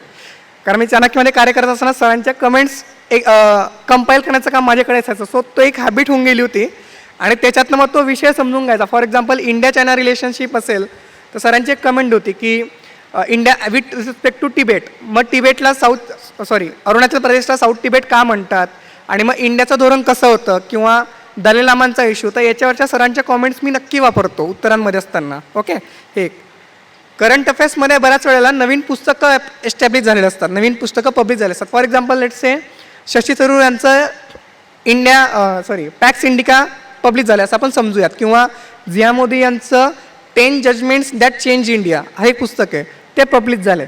तर एक कुठेतरी न्यूजपेपरमध्ये 1-2 पुस्तकं बघा त्याच्यामध्ये काही म्हटलं आहे का, कारण त्यांचा ऑप्शन आणि GSला खूप चांगला उपयोग होतो. ओके, तर ते तुम्ही करा. मॅगझिन मी म्हणेल योजना आहे, योजना नक्की वाचत राहा, कारण गव्हर्नमेंट पॉईंट ऑफ व्ह्यूने तुम्ही योजनाचा अभ्यास करतात. बाकीचे पण आय विल से योजना, चाणक्य मंडळ आणि बाकी कुठलंही मॅगझिन जे तुम्हाला कम्फर्टेबल असेल ते. ओके, याच्या व्यतिरिक्त मी म्हणेल काही वेबसाईट्स आहेत. म्हणजे फॉर एक्झाम्पल तुम्ही IS बाबा यांचं नाव ऐकलं असेल, ती वेबसाईट चालते, किंवा फोरम IS असेल. सो मी रिलिजियसली IS बाबा फॉलो केले. सर अशा वेबसाईटचा वापर करा, कारण एखाद्या याच्यावर तुम्हाला डिरेक्शन मिळते. म्हणजे तुम्ही जो विषय वाचला आहे तो बॅकग्राऊंडपासून आजपर्यंत आणि त्याच्यावरचा एक क्वेश्चन. ओके, म्हणजे आता तुम्हाला किरण बोलणार आहे की रायटिंग प्रॅक्टिस आणि रायटिंग स्किल याच्यावर तो बोलणारच आहे. तर मी म्हणेल जेव्हा तुम्ही करंट अफेअर्स वाचतात त्यावेळेला विचार करा, म्हणजे प्रिलिम आणि मेन्स पॉईंट ऑफ व्ह्यूने, की प्रिलिमला याच्यावर प्रश्न कसा येऊ शकतो. अगेन लेट्स से GST बद्दल जर एखादा आर्टिकल आलं असेल तेव्हा विचार करा की याच्यावर प्रश्न काय येऊ शकतो. सेंटर स्टेट रिलेशन आर्टिकल 268 पासून आर्टिकल 293 मध्ये कुठे फरक पडणार आहे, लिस्टमध्ये कुठे फरक पडणार आहे, हे आपल्याला कनेक्ट करता आलं पाहिजे. याला मी म्हणतो कनेक्टिंग द डॉट. कनेक्ट करा सगळ्या गोष्टी. मेन्सला पण तुम्हाला कुठे गोष्ट वापरता येणार आहे. अगेन GSTचं उदाहरण दिलं तर फेडरलिझमवर काय फरक पडणार आहे, फिस्कल फेडरलिझम काय चेंज होणार आहे, तर या सगळ्या गोष्टी तुम्ही लक्षात ठेवा. ओके, आणि लास्ट मी म्हणेल आणखी एक, ज्यांना फॉर एक्झाम्पल तुम्ही प्रवास करत असाल बसने, तर मी म्हणेल एक न्यूज ऑन एअर, म्हणजे ऑल इंडिया रेडिओचे एक 15-15 मिनिटांचे क्लिप्स असतात, त्या ऑडिओ रेकॉर्ड करून ठेवा आणि कुठे तुम्ही प्रवास करता तेव्हा ते ऐका. ओके, दुसरी सगळ्यात मोठी गोष्ट करंट अफेअर्सच्या बाबतीत की करंट अफेअर्सला जर तुम्ही डिस्कशन केलं तर खूप जास्त फायदा होतो. कारण कोणीतरी हिंदू वाचत असतो तुमच्यापैकी, कोणीतरी इंडियन एक्सप्रेस वाचत असतं, कोणीतरी वेगळा पेपर वाचत असतो. तर मी म्हणेल की मंथली जर तुम्ही 1-2 तास ठरवलं असेल तर ते एक्सचेंज करा एकमेकांचे नोट्स, एकमेकांचे व्ह्यूज ऐकून घ्या. मेन्सला कॉम्प्रिहेन्सिव्ह उत्तर लिहा. Okay, so this is how I study current affairs, आणि या पद्धतीने तुम्ही जा असं मी म्हणेल करंट अफेअर्स करता. ओके, आजचा माझा दुसरा विषय आहे की करिअर प्लॅन बी आणि किती अटेम्प्ट झाले. ओके, आता तुम्ही सूरजची ड्रीम, म्हणजे मी जेव्हा सुरुवात केली 2011-12मध्ये सेम सूरजसारखा मी विचार केला होता की फर्स्ट अटेम्प्ट, आणि आपण चेष्टेमध्ये गंमत म्हणतो ना की ओके यार 200 कसं काय रँक येऊ शकतो लोकांचा, 300 कसं काय येऊ शकतो, पहिला 100 पण नाही येत आहेत का, आपल्या अशा असतात. मला माहिती आहे तुमच्या सगळ्यांचे तसे असणार आहे की फर्स्ट अटेम्प्ट वगैरे होऊन जाईल. तर सूरजची जशी एक ड्रीम स्टोरी की जे मी बघितलं होतं स्वप्नात पण नाही होऊ शकत. पु ल देशपांडे म्हटलं ना सगळ्याच गोष्टी आयुष्यात पूर्ण तर असं काही नसतं. ओके, सो ते पण ॲक्सेप्ट करायला शिका. Then dream story, first attempt, interview, mains आणि सगळंच क्लिअर असं एक आहे. सेम, पण मला तसं काही नव्हतं की मला स्ट्रगल खूप करावा लागला. First, second, third attempt, prelims clear नाही, सो काय करायचं वगैरे अशा बऱ्याच गोष्टी मनात असायच्या. बरेच डोक्यामध्ये विचार येतात की आपण हे घेऊ शकतो, असं करू शकतो. एक पॉईंट ऑफ टाईम म्हणजे मागच्या वर्षी रिझल्ट ऑक्टोबरमध्ये प्रिलिम्सचा लागला होता 2015मध्ये सॉरी. त्यावेळेला मी खूप विचार केला की आता सोडून देऊ आणि PG करू इकॉनॉमिक्समध्ये किंवा पॉलिटिकल सायन्समध्ये किंवा टेक्निकलमध्ये, तर आपल्याला काही येत नाही त्यामुळे MTech करू शकत नाही आपण. ठीक आहे, त्यामुळे मग असे विचार भरपूर झाले. पण ठीक आहे, कुठेतरी एक बॅक ऑफ द माइंड माहिती असतं की you can do that and you can pursue that, असं एक चाललं होतं. सो माझा जो विषय की मी काय चुका केल्या ॲक्च्युली. सर मी म्हणेल की सक्सेसफुल झाल्यापेक्षा सुरुवातीला फेल्युअर आलेल्या लोकांचे आत्मचरित्र वाचा, म्हणजे तुम्हाला कळेल, जास्त मोटिवेशन मिळेल. ओके, म्हणजे यांच्यापेक्षा मी सगळ्यात अनुभवी बोलायला या बाबतीत. ठीक आहे, फ्रॉम जोक्स अपार्ट्स की काय चुका झाल्या ॲक्च्युली. तर जसं सूरजने प्रिपेटरी कोर्स केला आहे किंवा विश्वांजलीने फाउंडेशन कोर्स, तर एक सुरुवातीला त्यांचा बेस तयार झाला होता. तर माझ्या याच्यात मी म्हणेल की मे बी तो नव्हता फर्स्ट अटेम्प्टला किंवा फर्स्ट सेकंड अटेम्प्टला. किंवा दुसरं एक, जी इंजिनियर्सला जास्त सवय असते की एकदम ऐन वेळेवर आल्यावर गोष्टी घ्यायच्या शेवटच्या 2-3 महिन्यामध्ये, तर माझं तसं नक्की झालं. मी प्रामाणिकपणे सांगेल की पहिल्या 2 अटेम्प्टला माझं तसं झालं की मी एक इंजिनिअरिंग पॉईंट ऑफ व्ह्यूने UPSCला बघत होतो की शेवटच्या 3 महिन्यांमध्ये अभ्यास करायचा आणि मग प्रिलिम निघून जाईल. नाही, इथं तसं नाही चालत. UPSC हा खेळ वेगळा आहे आणि आपल्याला समथिंग वेगळं एक्सपेक्ट असतं. This examination demands your discipline, your consistency, आणि बाकी सगळ्या आपल्या कम्फर्ट झोनमधून बाहेर येणं ही या परीक्षेची डिमांड आहे. ठीक आहे, प्लॅन बी आणि अशा बऱ्याच गोष्टी असतात. तर मी एक म्हणेल की ठरवून तुम्ही BA घेतलं आहे वगैरे, तर सूरजचं उदाहरण आपल्याकडे आहे किंवा विशाल सोळंकी सरांचं आहे की तुम्ही आधीच ठरवलं आहे की तुम्ही एखाद्या ग्रॅज्युएशन घेऊन तुम्ही UPSC किंवा MPSC करणार आहेत. मी तुम्हाला वेगळ्या अँगलने बघेल याच्यामुळे की ज्या वेळेला मला ॲडमिशन मिळत होती CUEPला, तर त्यावेळेला मी सुद्धा असा विचार केला होता की काय करायचं. पण अगेन या लोकांनी पण मेन्शन केलं की खरंच यश मिळेल का माहिती नसतं आपल्याला. म्हणजे यश काय म्हणतात, तुम्हाला काय एक्सपेक्ट काय मिळणार आहे हे आपल्या हातात खरंच काय नाही. आपल्या हातात फक्त कष्ट करत राहणं आणि अभ्यास करत ह्या गोष्टी असतात. सो त्यावेळेला मला इंजिनिअरिंग आणि ते पण CUEPमध्ये ॲडमिशन मिळते. सो मी ती अपॉर्च्युनिटी नाही सोडली. तर मला करिअरबद्दल असं म्हणायचं की प्लॅन बी रेडी ठेवा आयुष्यामध्ये. जर नाहीच झालं तर काय करणार. ओके, आणि अटेम्प्टबद्दल बोलायचं झालं तर जो काही अटेम्प्ट असेल तो तुमचा पहिलाच अटेम्प्ट आहे आणि तोच अटेम्प्ट तुमचा शेवटचा पण आहे असं समजून अभ्यास करा. याच्यानंतर तुम्हाला आयुष्यात कधी चान्स मिळणार नाही असं समजून अटेम्प्टचा अभ्यास करायचा. पण मग दुसरी बाजू पण आहे, नाही झालं तर काय.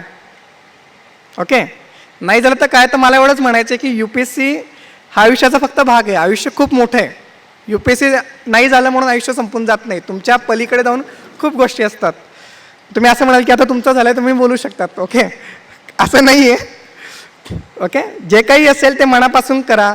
शेवटचा एक भाग मी याच्या म्हणेल की चुका का टाळायच्या, तर मी म्हणेल की आणि काय तुम्ही केलं पाहिजे आतापासून. म्हणजे मला मनापासून आवडेल की तुम्ही या सगळ्यांच्या लीगमध्ये बसा. दिनेश, विश्वांजली आणि सूरज माझ्या लीगमध्ये बसू नका. असं मी म्हणेल की यांच्या लीगमध्ये नक्की बसा. ओके, काय करू नका, तर पहिली गोष्ट इकडे तिकडे एक दुसरा कुठला अभ्यास करू नका. जे ध्येय ठरवलं आहे त्याच्याकडेच चला. ओके, तर काय करणार, त्यातली पहिली गोष्ट जो काही अभ्यास कराल डिसिप्लिन करा. दुसरी गोष्ट कन्सिस्टन्सी ठेवा. म्हणजे आज जी काही तुम्ही 8 तास अभ्यास केला आहे, 5 तास अभ्यास केला आहे, तो कंटिन्यूस ठेवा. म्हणजे पहिल्या दिवशी काहीतरी 16 तास अभ्यास केला आणि दुसऱ्या दिवशी 6 तास आणि तिसऱ्या दिवशी मग ठीक आहे आज सुट्टी घेऊ वगैरे, असं अजिबात करू नका. कन्सिस्टन्सी ठेवा. तिसरं मी म्हणेल की कोणाशीच कंपॅरिझन करू नका. ही आपली खूप खूप मोठी गैरसमजूत आहे की आपण लोकांशी कंपॅरिझन करतो की बाबा तो व्यक्ती 16 तास अभ्यास करतो, मी 8 तास करतो, तर कसं होणार, माझं होणारच नाही. सो माझं म्हणणं आहे की जी काही तुलना करायची ती स्वतःशी करा की मी का 3 तास अभ्यास केला तर मी आज 3 तास 5 मिनटं अभ्यास करेल. जी काही तुम्ही टेस्ट लिहिताय त्याच्यामध्ये पण तोच विचार करा की मला आज मेन्सच्या पहिल्या पेपरला 40 मार्क मिळाले ना, तर मला उद्या 41 तरी मिळाले पाहिजे. म्हणजे कोणाला तरी 200 मिळाले म्हणून मला 200 मिळाले पाहिजे त्याचं वाईट वाटण्यापेक्षा आपल्या 40वरनं 41 गेलं याचा आनंद बाळगा आणि ते करत राहा. ओके, सो नक्की तुम्ही यशस्वी व्हा आणि आमच्याप्रमाणे पण आम्ही काल जिकडे बसतो तुम्ही या सगळे इकडे या अशा मी शुभेच्छा देतो. धन्यवाद.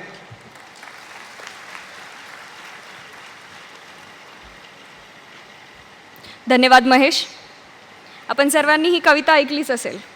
नन्ही चीटी जब दाना लेकर चलती है, चढ़ती दीवारों पर 100 बार फिसलती है, चढ़कर गिरना गिरकर चढ़ना, आखिर उसकी मेहनत बेकार नहीं होती, कोशिश करने वालों की कभी हार नहीं होती, कभी हार नहीं होती.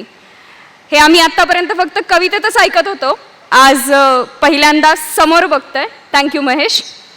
यानंतर आदित्य रत्नपारखी. तिसऱ्या अटेम्प्टमध्ये भारतात 257वा रँक, बी कम्प्युटर सायन्स, ऑप्शनल होता जॉग्रफी. मूळचे नाशिकचे असलेले आदित्य यांनी आपल्याकडे प्रिपरेटरी कोर्स केला आहे. यांचा विषय आहे MCQ, तंत्र, सराव आणि सोडविण्याची पद्धत. त्यांना विनंती करते की त्यांनी आपल्या मार्गदर्शनाची सुरुवात करावी.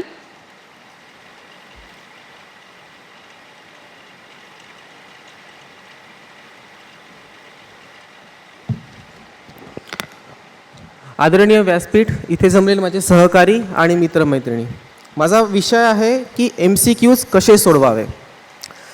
मी खूप मुलं असे बघितले आहेत की ज्यांची खूप जास्त चांगला अभ्यास होता त्यांचा, पण फक्त प्रिलिम निघाली नाही म्हणून त्यांना मेन्स देता येत नाही आणि त्यांचं फायनल लिस्टमध्ये नाव येत नाही आहे. महेश खूप ज्वलंत उदाहरण आहे खरंच याचं. एकदम तगडा अभ्यास, पण काही कारणाने 1-2 मार्काने प्रिलिम्स हुकते आणि चान्स मिळत नाही. त्यांना चान्स मिळाला आणि त्यांनी त्या संधीचं सोनं केलंच आहे. सो प्रिलिम्स खूप जास्त इम्पॉर्टंट पार्ट आहे तुमच्या सगळ्यांच्या प्रिपरेशनमधला. तर UPSC किंवा MPSCची जी एक्झाम पॅटर्न आहे त्यात प्रिलिम्स, मेन्स आणि इंटरव्ह्यू ह्या 3 गोष्टी असतात. फर्स्ट स्टेज प्रिलिम्स, याचा फॉर्म प्रिलिम्स देण्यासाठी 10 लाखच्या आसपास मुलं फॉर्म भरतात. त्यातले ॲक्च्युली 4 ते 5 लाख मुलं एक्झाम द्यायला येतात आणि त्यातनं मेन्ससाठी 15 ते 16 हजार इतके विद्यार्थी सिलेक्ट होतात. सो प्रिलिम्स ही सिलेक्शनची नसून एलिमिनेशनची एक्झाम आहे. UPSCला नॉन सिरियस कॅन्डिडेट्स गाळायचे आहेत म्हणून त्यांनी प्रिलिम्स ठेवलेली आहे. सो त्यासाठी एकदम फॅक्च्युअल अभ्यास हा इम्पॉर्टंट असतो आणि तेच तुमचं MCQsमधनं टेस्ट केलं जातं. UPSC प्रिलिम्समध्ये जनरल स्टडीज आणि CSAT असे 2 पेपर्स आहेत. पहिल्यांदा आपण जनरल स्टडीजवर फोकस करू. जनरल स्टडीजमध्ये 2 तासाचा पेपर आहे आणि त्याच्यात 100 प्रश्न असतात आणि प्रत्येक प्रश्नाला इक्वल मार्क्स आहेत, 2 मार्क प्रत्येक प्रश्नासाठी. बऱ्याचदा पेपर सोडवताना कसं होतं, आपण एखाद्या अवघड प्रश्नावर येऊन अडकतो आणि आपला इगो हर्ट होतो. आपण कधी ती वाचलेली असते कन्सेप्ट, पण आपल्याला नेमकं त्यावेळेस तिथे आठवत नसतं.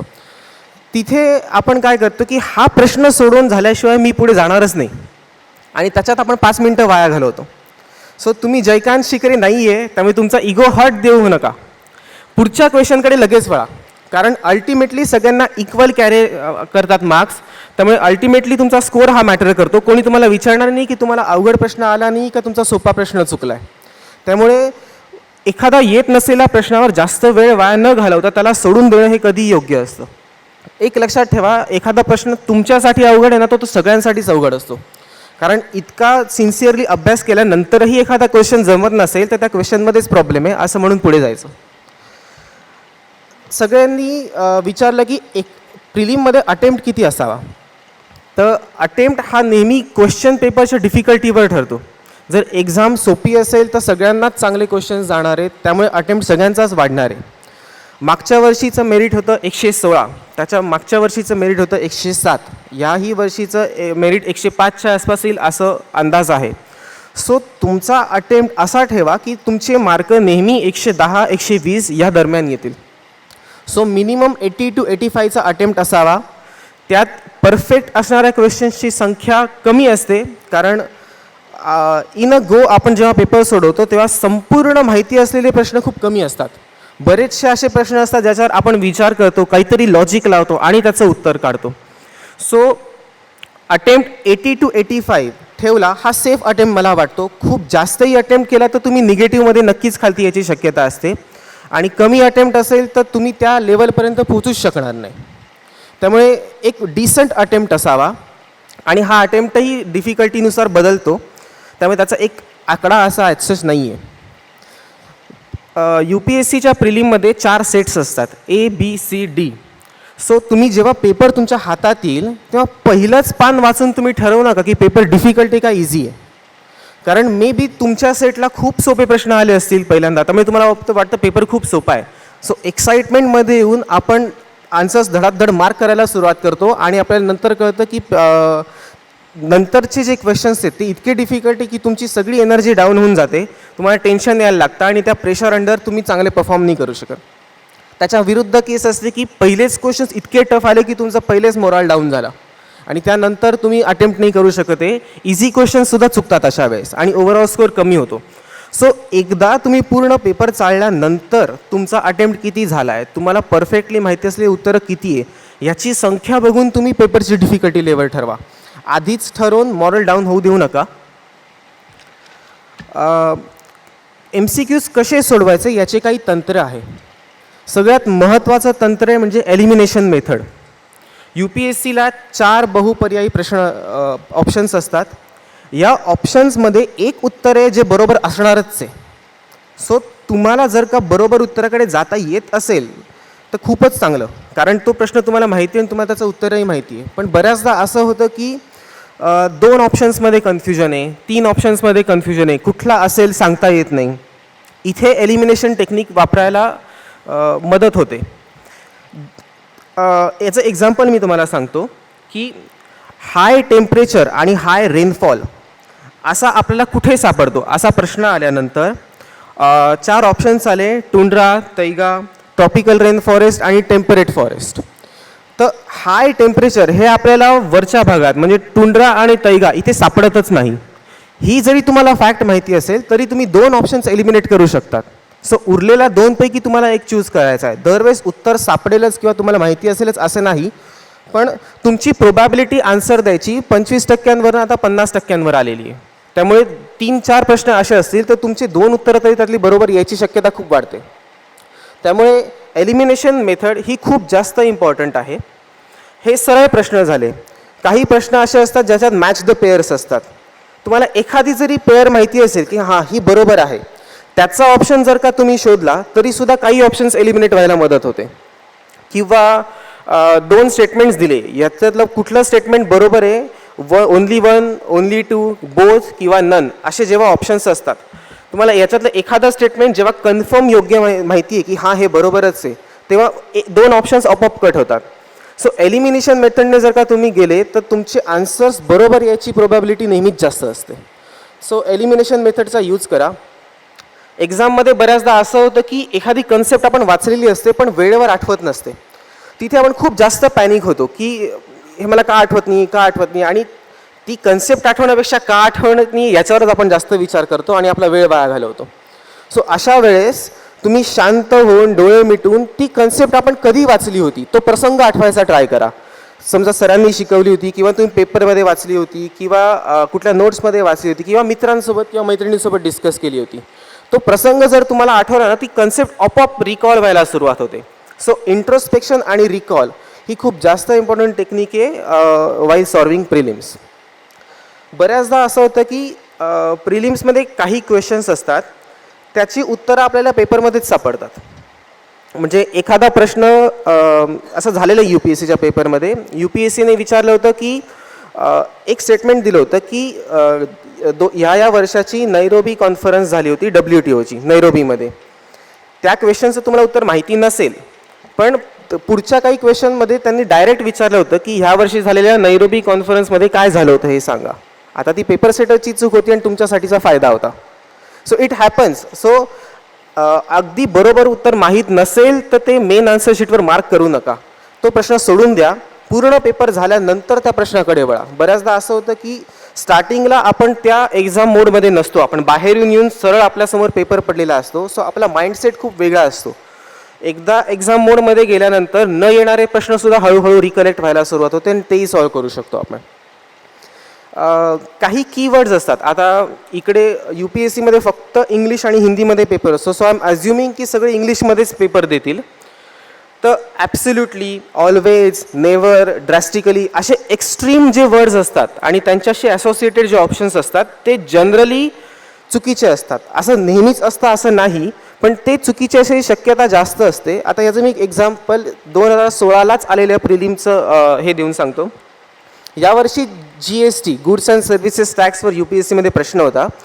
त्यात त्यांनी एक ऑप्शन असा दिला होता की it will drastically reduce the current account deficit of India.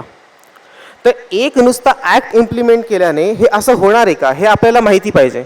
Drastically reduce म्हणजे संपूर्णपणे आपलं करंट अकाउंट डेफिसिट कमी होणार. तर हा ऑप्शन या ड्रास्टिकली शब्दामुळे चुकीचा ठरतो. नंतर त्याचाच दुसरा ऑप्शन होता की it will enormously increase the size of an Indian economy. म्हणजे एका टॅक्स जर का हे होत असतं तर हे आपण कधीच इम्प्लिमेंट केलं असतं. सो हे इनॉर्मसली, ड्रास्टिकली हे शब्द जेव्हा असतात तेव्हा बी कॉशस. तो ऑप्शन नीट वाचा, थोडं लॉजिक लावा, कॉमन सेन्स अप्लाय करा. तुम्ही आत्तापर्यंत जितक्या गोष्टी वाचल्या आहेत त्या सगळ्या तिकडे अप्लाय करा आणि तुम्हाला बरोबर उत्तर नक्कीच मिळेल. सो जेव्हा 3-4 स्टेटमेंट्स असतात तेव्हा असे स्टेटमेंट्स एलिमिनेट करून ऑप्शन्सकडे जाणं कधी योग्य असतं, कारण त्याने तुम्हाला बरोबर उत्तर सापडायची शक्यता जास्त असते. So instead of going for a right answer, try to eliminate the wrong answers, की तुम्हाला बरोबर उत्तर बरोबर मिळूनच जाईल. क्वेश्चन्समध्ये शब्दांचा खेळ खूप जास्त होतो. 3 स्टेटमेंट्स दिले असतात आणि खालती दिलेलं असतं की which one of them is not correct. आपण तो नॉट वाचतच नाही आणि करेक्ट मिळून 1 and 2 असं मिळून आन्सर दिलं किंवा जे काय असेल ते उत्तर दिलं. आपल्याला वाटलं असतं की आपलं उत्तर बरोबर येतो, घरी येऊन चेक करतो आणि ते उत्तर चुकीचं निघतं आणि मग तेव्हा आपण डोक्याला हात मारतो की अरे हा नॉट मी का वाचला नाही तेव्हा. So carefully read the question. जे काही शब्द दिले आहेत आणि त्याच्यानंतर ॲक्च्युअल प्रश्न काय विचारला आहे हे दोन्ही तुम्ही नीट टॅली करा आणि त्याच्यानंतरच ठरवा. सो मागच्या वर्षी एक क्वेश्चन होता की which one of the following is not the member of Shanghai cooperation. तर नॉट हा शब्द जर का तुम्ही वाचला नसेल तर तुमचं उत्तर चुकणारच आहे. मग शांघाय कोऑपरेशनची तुम्हाला हिस्ट्री माहिती असू दे, इकॉनॉमी माहिती असू दे किंवा त्याच्या सगळ्या गोष्टी माहिती असल्या तरी अल्टिमेटली काय झालं, तुमचं उत्तर चुकलं आणि तुम्हाला प्रीलिमचा स्कोर कमी आला. सो अशा गोष्टी टाळा शक्यतो. त्यानंतर 2 तास तुम्हाला पेपर असतो सॉल्व करायला. 120 मिनिटांमध्ये 100 प्रश्न सोडवायचे असतात.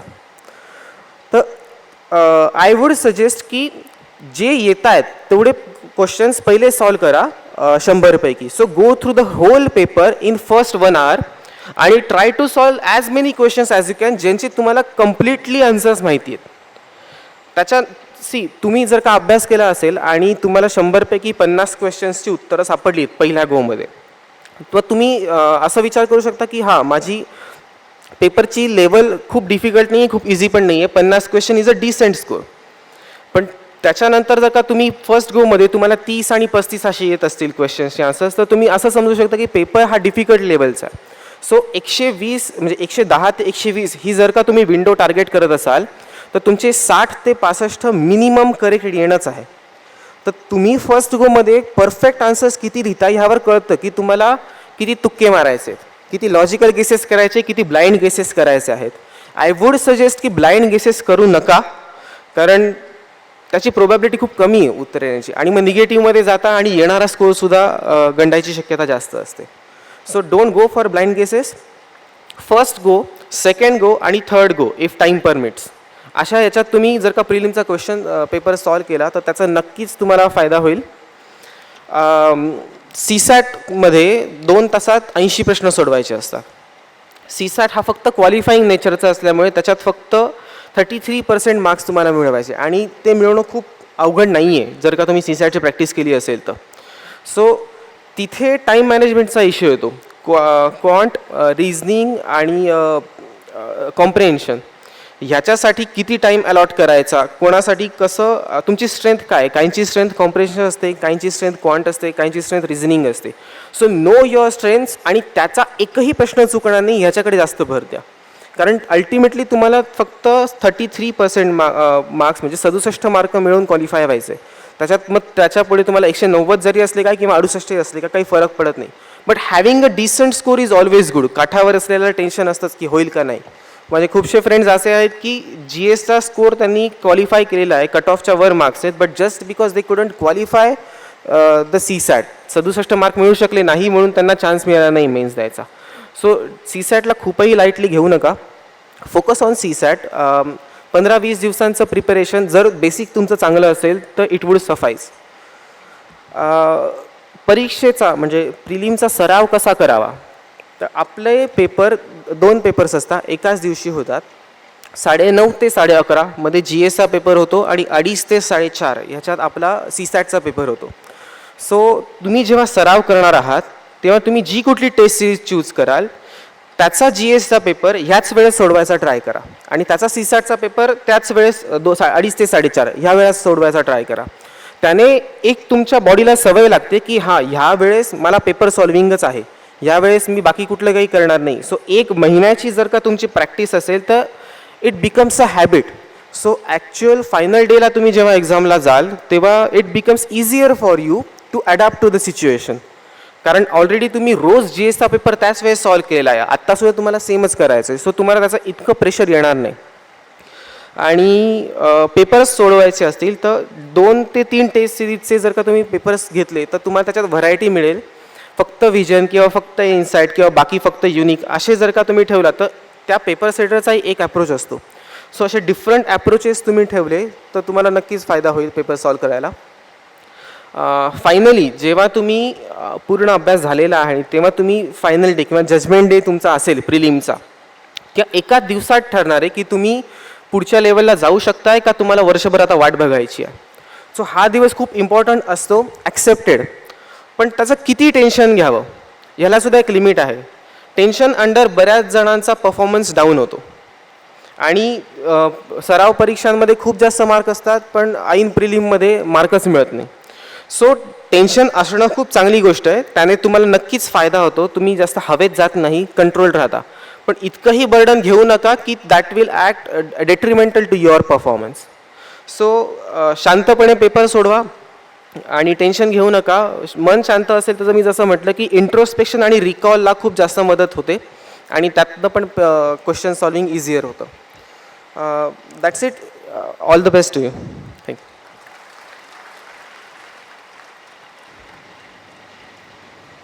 थँक्यू आदित्य. बिना गोळीबार करता पेपर कसा सोडवायचा याचं खूप सुंदर मार्गदर्शन तुम्ही केलं. धन्यवाद. यानंतर किरण खरे, अटेम्प्ट 2, रँक 221. हे पण इंजिनियर आहेत, BTech मेकॅनिकल इंजिनियर. ऑप्शनल आहे पॉलिटिकल सायन्स. चाणक्य मंडळ परिवारमध्ये प्रिपरेटरी 2013-14, UPSC 14-15 हे 2 कोर्सेस त्यांनी केले. वडील शेतकरी, आई गृहिणी आणि मूळचे कन्नड, जिल्हा औरंगाबाद इथून आहेत. यांचा विषय आहे मुख्य परीक्षा उत्तरे लिहिण्याचे तंत्र. मी किरण यांना विनंती करते की त्यांनी आपलं मार्गदर्शन करावं.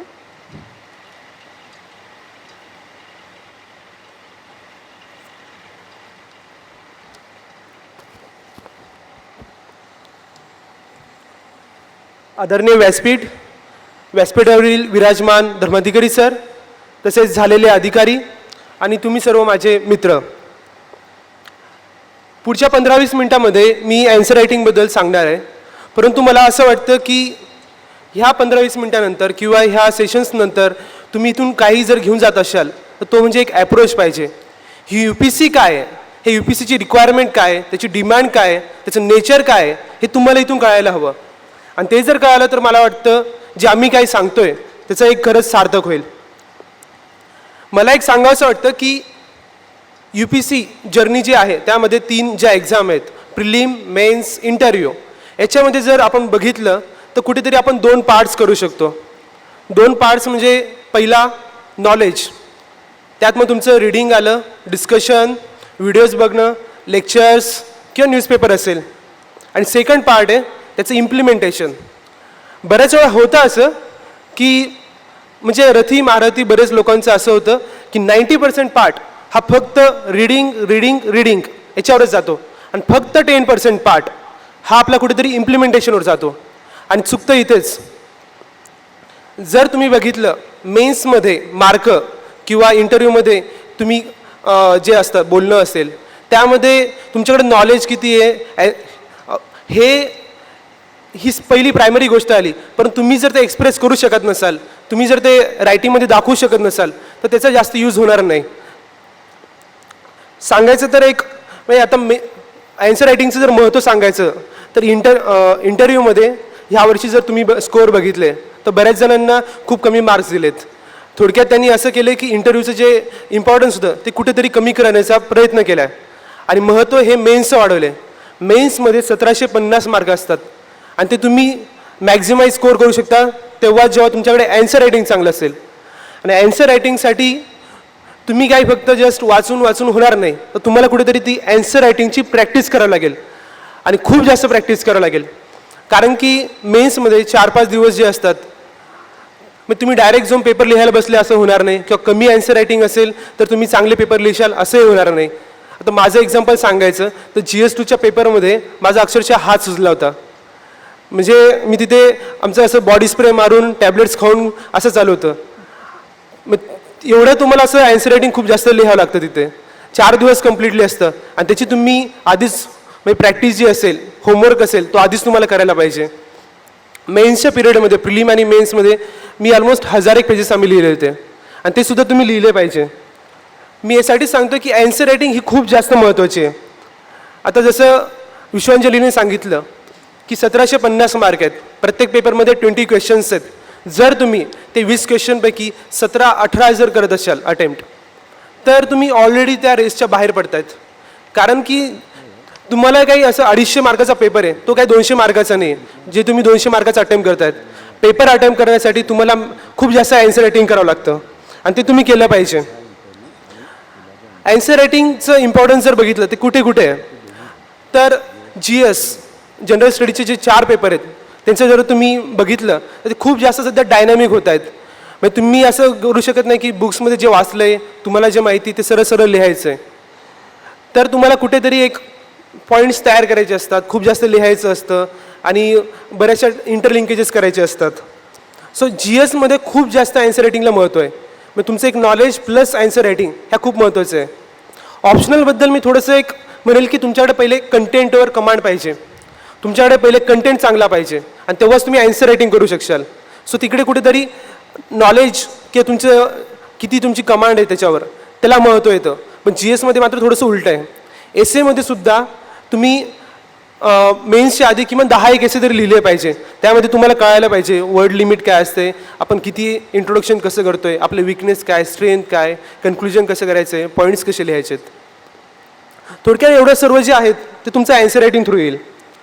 मी आता जे पुढे सांगणार आहेत बऱ्याच वेळा असं होईल की बरेचसे न्यू मेंबर्स आहेत म्हणजे UPSC आता तुम्ही स्टार्ट केली असेल, कदाचित काही गोष्टी तुमच्या आता डोक्यावरतून जातील परंतु ते तुम्ही प्लीज नोट्समध्ये लिहून ठेवा. पुढे जाऊन फ्युचरमध्ये तुम्हाला ते नक्कीच कामं येतील. सगळ्यात म्हणजे असं म्हटलं तर एक $1 मिलियन क्वेश्चन की कशी मी ॲन्सर रायटिंग सुरू करू, कधी सुरू करू याचं उत्तर जर म्हटलं तर तुमचं बुक्स जे आहेत स्टँडर्ड बुक्स NCERTs असेल किंवा लक्ष्मीकांत वगैरे असेल तर त्यांचं एक रीडिंग तुमची बेसिक झाली पाहिजे. ती एकदा एक सिंगल रीडिंग जरी झाली असली त्यानंतर तुम्ही स्टार्ट करू शकतात. थोडक्यात जर बघितलं तर 6 मंथचा जो पिरियड आहे तो पहिला तुम्ही रीडिंगवर भर देऊ शकतात आणि त्यानंतर कुठेतरी रोज किंवा बऱ्यापैकी फ्रिक्वेंटली तुम्ही ॲन्सर रायटिंग केली पाहिजे. ॲन्सर रायटिंग करण्याच्या आधी सगळ्यात एक महत्त्वाची जर गोष्ट असेल तर ती म्हणजे तुम्ही क्वेश्चन पेपर्स. बरेच जणांचं असं होतं की आपण फक्त पुस्तक वाचत असतो आणि UPSCला काय विचारते त्याची रिक्वायरमेंट काय हेच माहीत नसतं आणि ते माहीत होण्याचं तुम्हाला जर सोर्स असेल तो म्हणजे तुमच्याकडे क्वेश्चन पेपर. तुमचे ॲक्च्युली ते क्वेश्चन्स बाय हार्ट झाले पाहिजे. म्हणजे एक्झामिनरचा जो माइंडसेट आहे तो तुम्हाला चांगला कळायला पाहिजे की कशा प्रकारचे क्वेश्चन फ्रेम करतायत, कोणत्या डिटेलमध्ये ते क्वेश्चन विचारतायत, तुम्हाला किती टाईप्सचे क्वेश्चन आहेत. म्हणजे फॉर एक्झाम्पल करंट लिंक करतायत तर ते कसं करंट लिंक करतात, मी तुम्हाला एखादं एक्झाम्पल देईल. जेव्हा आपण म्हणतो की करंटचे क्वेश्चन विचारतात, पण नेमकी कसे विचारतात हे तुम्हाला कळायला पाहिजे. समजा दिल्लीमध्ये आता पोल्युशन झालं आहे, तर दिल्लीचं ते क्वेश्चन हा विचारणार नाही की दिल्लीचे पोल्युशन मुळे तिथील दिल्ली गव्हर्नमेंटने काय काय स्टेप्स घेतल्यात. त्यांचा हा क्वेश्चन असेल की रिसेंटली इन न्यूज की दिल्लीमध्ये पोल्युशन झालं, तर हे एअर पोल्युशन कशामुळे होत आहे, what are the factors responsible for it. Second, गव्हर्नमेंटचे मेजर्स काय आहेत, फक्त दिल्लीचे नाही तर ऑल इंडिया गव्हर्नमेंट काय काय घेत आहेत, तुम्ही काय मेजर्स सांगशास, चॅलेंजेस काय. थोडक्यात जर तुम्ही बघितलं तर जी करंट अफेअर असतात ते तुम्हाला कुठेतरी एक एंट्री आणून देत आहे, एक डोअर स्टेपवर आणून देत आहे. आणि पुढे एक थोडंसं बघितलं तर स्टँडर्ड कॉन्टेक्स्ट आहेत, स्टँडर्ड एक क्वेश्चन्स आहेत की रोल ऑफ फॅक्टर्स काय आहेत, गव्हर्नमेंटचे मेजर्स काय आहे. आणि हे बऱ्याच वेळा तुम्ही रेग्युलरली न्यूजपेपर वाचला किंवा करंट अफेअर चांगले केले, बुक्स वाचले आणि त्याची जर ॲन्सर रायटिंग केली तर तुम्हाला एक चांगले चांगले पॉईंट्स तयार होतील तुमचे. आणि ते पॉईंट्स खूप महत्त्वाचे. मग एखादा इश्यू जर असेल त्याची तुमच्याकडे एक प्रिपेड लिस्ट पाहिजे किंवा प्रिपेड पॉईंट्स पाहिजे आणि ते तुमचं नोट्स मेकिंगमध्ये होऊ शकेल किंवा रेग्युलर ॲन्सर रायटिंग किंवा डिस्कशनमध्ये होईल. न्यूजपेपर वाचतानाही बऱ्याच वेळा तुम्ही बघितलं पाहिजे की हा क्वेश्चन्स म्हणजे जे एडिटोरियल असेल त्याच्यावरून कोणता क्वेश्चन विचारतील, काय लिंक होऊ शकतात आणि आपल्याला काय एक्झॅक्टली महत्त्वाचं आहे, आपण काय लिहायला पाहिजे. जेव्हा तुम्ही ॲन्सर रायटिंग करतात तेव्हा एक सगळ्यात महत्त्वाची गोष्ट म्हणजे तुम्हाला कळतं की ॲन्सर्समध्ये लिहायचं काय असतं. थोडक्यात वाचताना त्यातला कोणता कंटेंट तुमचा यूज होणार आहे हे तुम्हाला चांगल्या पद्धतीने कळायला पाहिजे. आणि ते तुम्ही स्टार्टिंगपासूनच ॲन्सर रायटिंग केली तर तुम्हाला एक फोकस्ड स्टडी भेटू शकतं, एक ॲप्रोच भेटू शकतो ज्या अँगलने तुम्ही ॲन्सर रायटिंग करशाल. बऱ्याच वेळा असं होतं की स्टार्टिंगला तुमची फेज असते, म्हणतात की मला सुचतच नाही, काय आन्सर लिहू कळतच नाही, 2 मिनटं मी शांतच असतो. सगळ्यांसोबत ही स्टेज होते. मला सांगायचं की माझ्यासोबत सुद्धा मी सुद्धा असं खालूनच केलं होतं. पण जोपर्यंत तुम्ही त्याला हे करत नाही म्हणजे फेस करत नाही, म्हणजे जशी सलमान खानची ॲडव्हर्टाईज आहे की डर के आगे जीत है, त्या टाईप्समध्ये क्वेश्चन येत नसेल तरी ट्राय करायचा काय काय आपण लिहू शकतो. आणि त्यानंतर आपण थोडं थोडं सुचत जाईल, हळूहळू तुम्हालाही कळेल की आपण काय चुकतंय, कोणकोणते पॉईंट्स लिहायचे असतात, त्यानुसार तुमची रिडिंग पण चांगली एक आउटलाईन त्याला भेटेल. अजून एक सांगायचं की येत नसताना पण लिहायचं असतं, क्वेश्चन ब्लँक सोडायचा नसतो. 2 पॉईंट असेल तर 6 पॉईंट लिहायचे असतात आणि ते स्किल आहेत.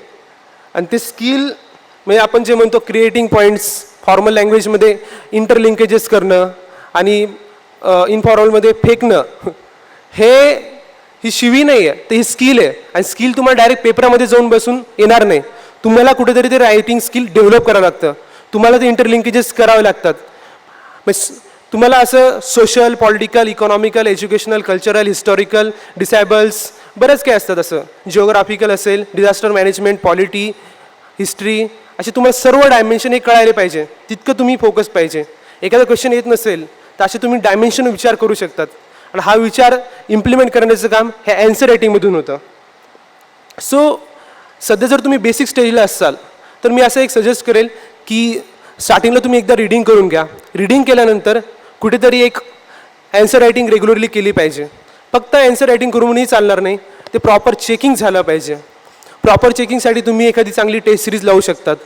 त्याच्यामध्ये तुम्ही मेन्सचा जो सेक्शनल आहेत त्या सेक्शनलनुसार टेस्ट सिरीज असेल तर अजूनच चांगलं. आणि अशी वर्षभर तुम्ही रायटिंग प्रॅक्टिस करा. ते ॲन्सर जे असतील तुम्ही लिहितायत ते चेक केले पाहिजे मित्रांकडून. जसं मी आणि दिनेश आम्ही दोघं सोबतच अभ्यास करायचो, सोबत सेम क्वेश्चन लिहायचो आणि आम्ही ॲन्सर चेक करायचो.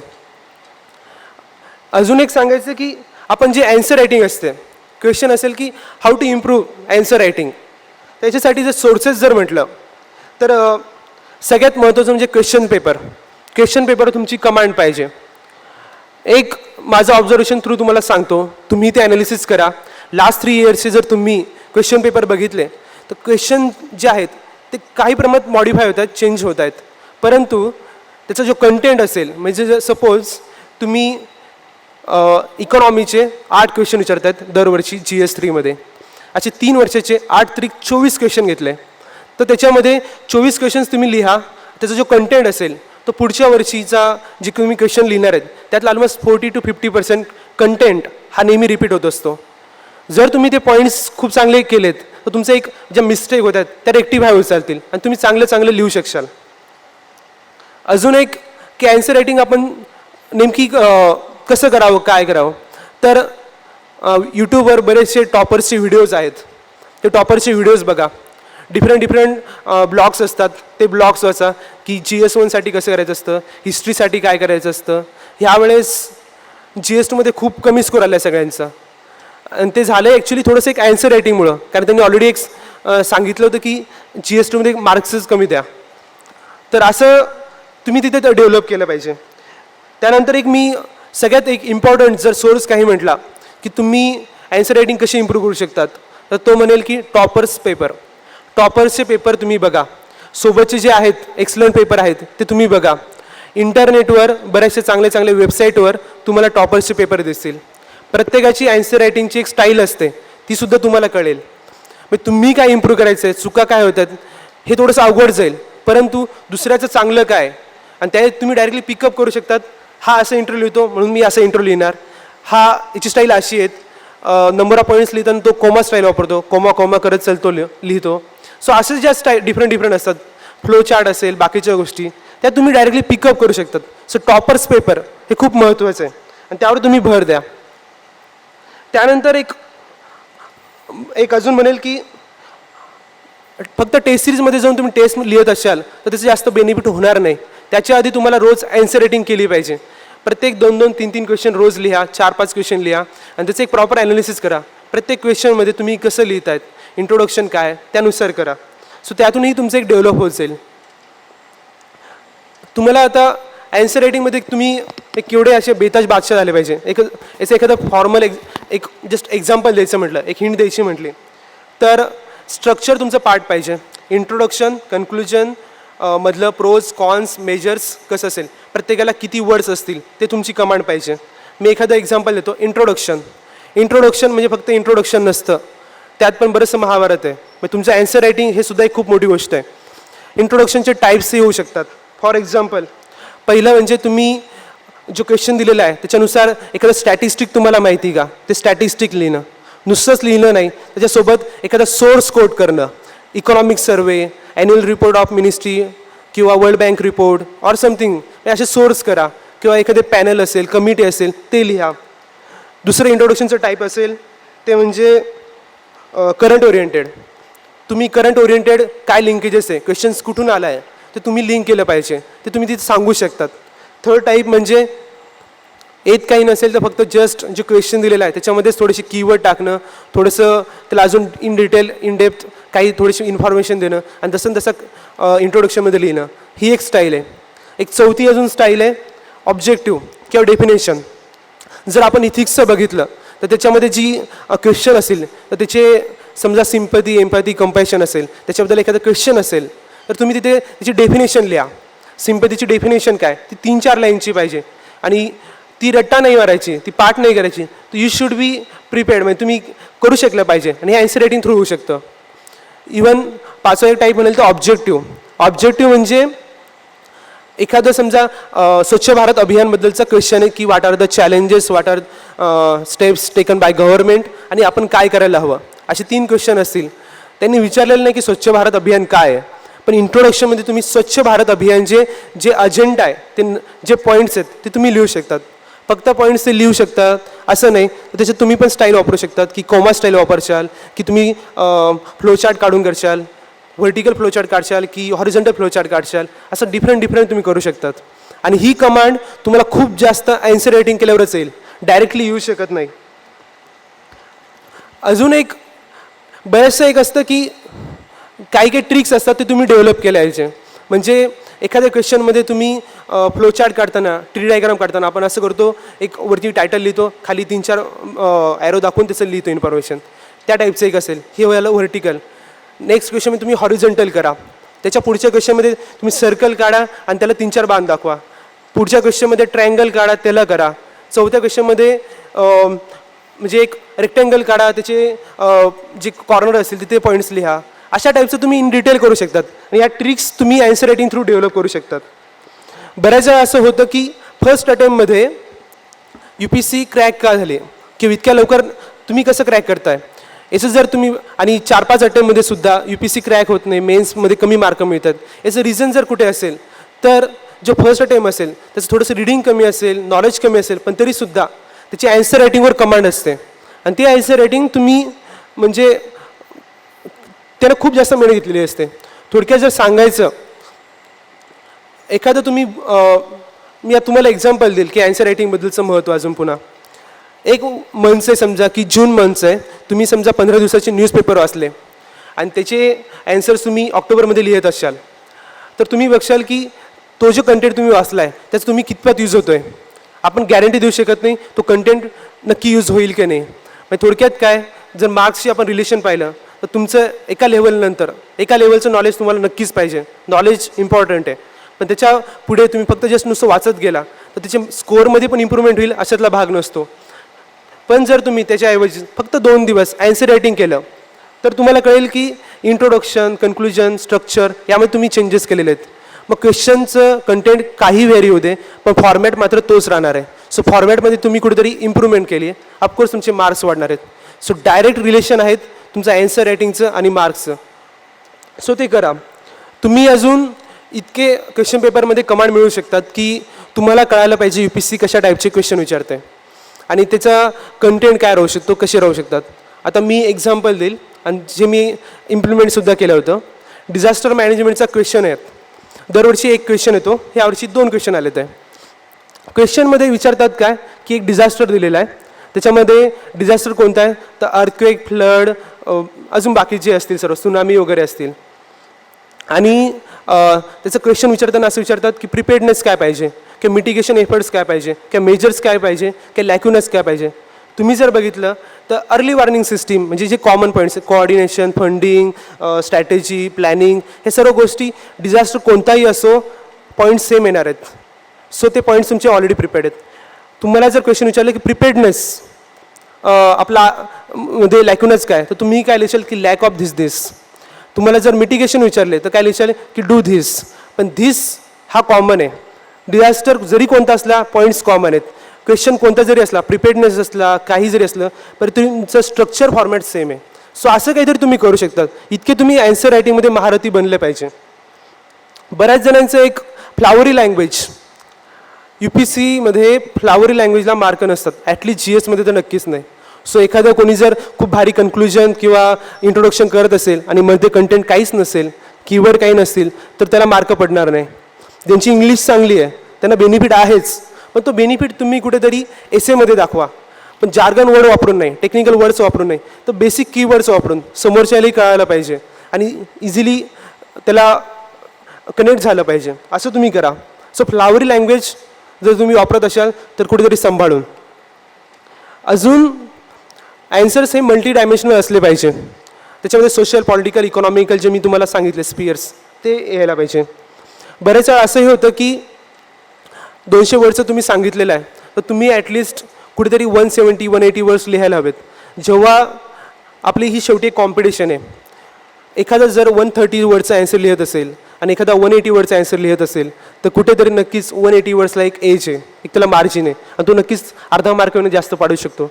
सो तुम्ही मॅक्झिमम ॲन्सर रायटिंग करशाल, तुमची वर्ड लिमिटसुद्धा वाढत जाईल आणि ती तुम्ही केली पाहिजे. अजून एक सांगायचं तर हे जे मी सांगतोय सर्व काही हे कुठेतरी तुम्हाला कळत असेल किंवा स्मार्ट वर्क हे खूप जास्त इम्पॉर्टंट आहे.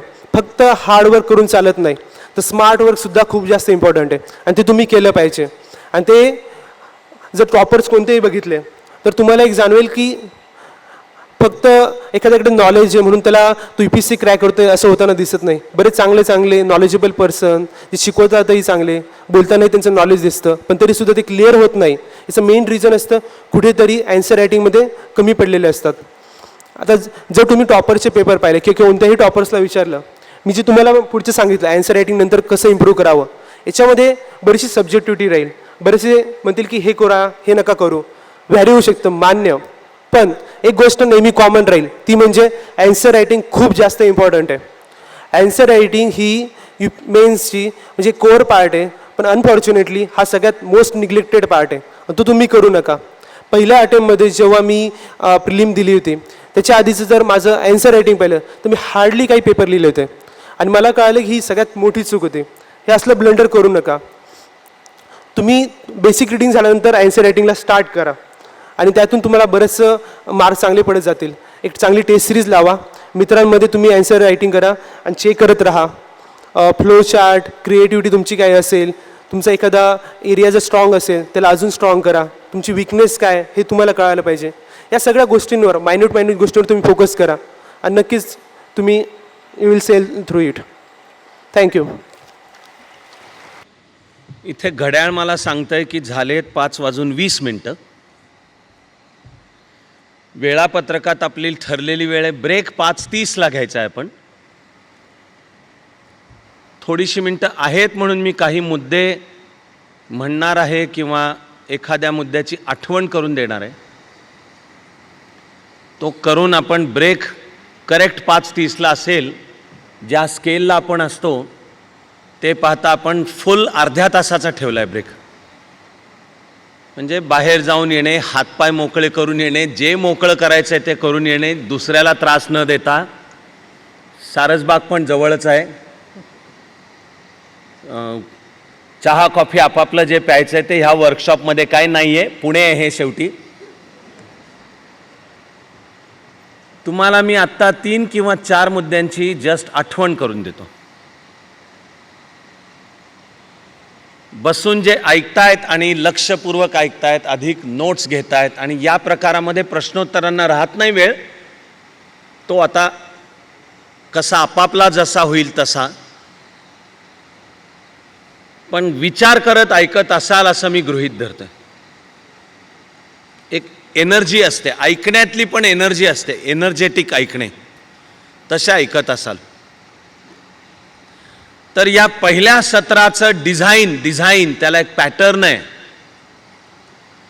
तो तुमच्या लक्षातही आला असेल आणि आपले बोललेले 5ही आपले मित्र सहकारी बरोबर फोकस त्यांच्या त्या विषयाविषयी बोललेत. पण पहिल्या सत्रात मध्यवर्ती उद्या ही स्पर्धा परीक्षा द्यायला आज माझी बांधणी रचना, माझी एक व्यक्तिमत्व म्हणून त्यातली कौशल्य, ती करताना मग अभ्यास आणि मग प्री आणि मेन्स हे केलं आपण पहिल्या सत्रात. आता दुसऱ्याला पूर्ण फोकस त्या प्री आणि मेन्सवर, परीक्षेवर, आणि दुसऱ्या सत्रात बोलणारा प्रत्येक जण त्याला सुचवलंय पूर्वपरीक्षेमधला सामान्य अध्ययनचा एक घटक त्याच्याकडे. शिवाय मुख्य परीक्षेमध्ये GS 1, 2, 3 UPSC पुरतं बोलायचं तर GS 1, 2, 3 तेच MPSC करता GS 1, 2, 3, 4 होतात. फक्त MPSCला GS 1, 2, 3, 4 वस्तुनिष्ठ बहुपर्यायी आहेत. UPSCला लिहावं लागतं उत्तर. तर ते लिहिण्याचं टेक्निक म्हणून आपण आत्ताचं सत्र संपवताना किरणकडे दिलेला, तुमच्याही लक्षात आले असेल की 5ही छान बोलले, त्याच्यात किरणकडे सोपवलेली जबाबदारी त्यांनी मुख्य परीक्षेमध्ये उत्तरं, त्याचं कौशल्य आणि त्यासाठी आधीपासून करण्याचा सराव. तर आता आपण दुसऱ्या सत्रात भेटणार आहोत. मी आग्रह अर्थातच तुम्हाला करणार की 6च्या ठोक्याला दुसरं सत्र चालू होईल, त्याच्या निदान 1 किंवा 2 मिनटं आधी सगळे जागेवर बसलेले असावेत आणि जे आपण चित्त ओतून छान ऐकतो तशी आपली माझी भावना आहे,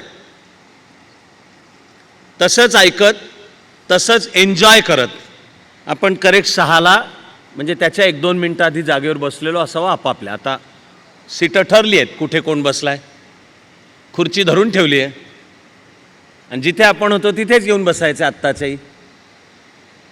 तर मला तुम्हाला ज्याची आठवण करून द्यायची हे सहजचे 2-3 मुद्दे. एक, ज्यांनी विचारपूर्वक आपण सुरुवात केली म्हणून पहिलं बोलणं विश्वांजलीचं, त्याची 1 ओळीची आठवण करून द्यायची झाली तर त्याला नाव त्रिसूत्री ह्याची मी आठवण करून देतोय.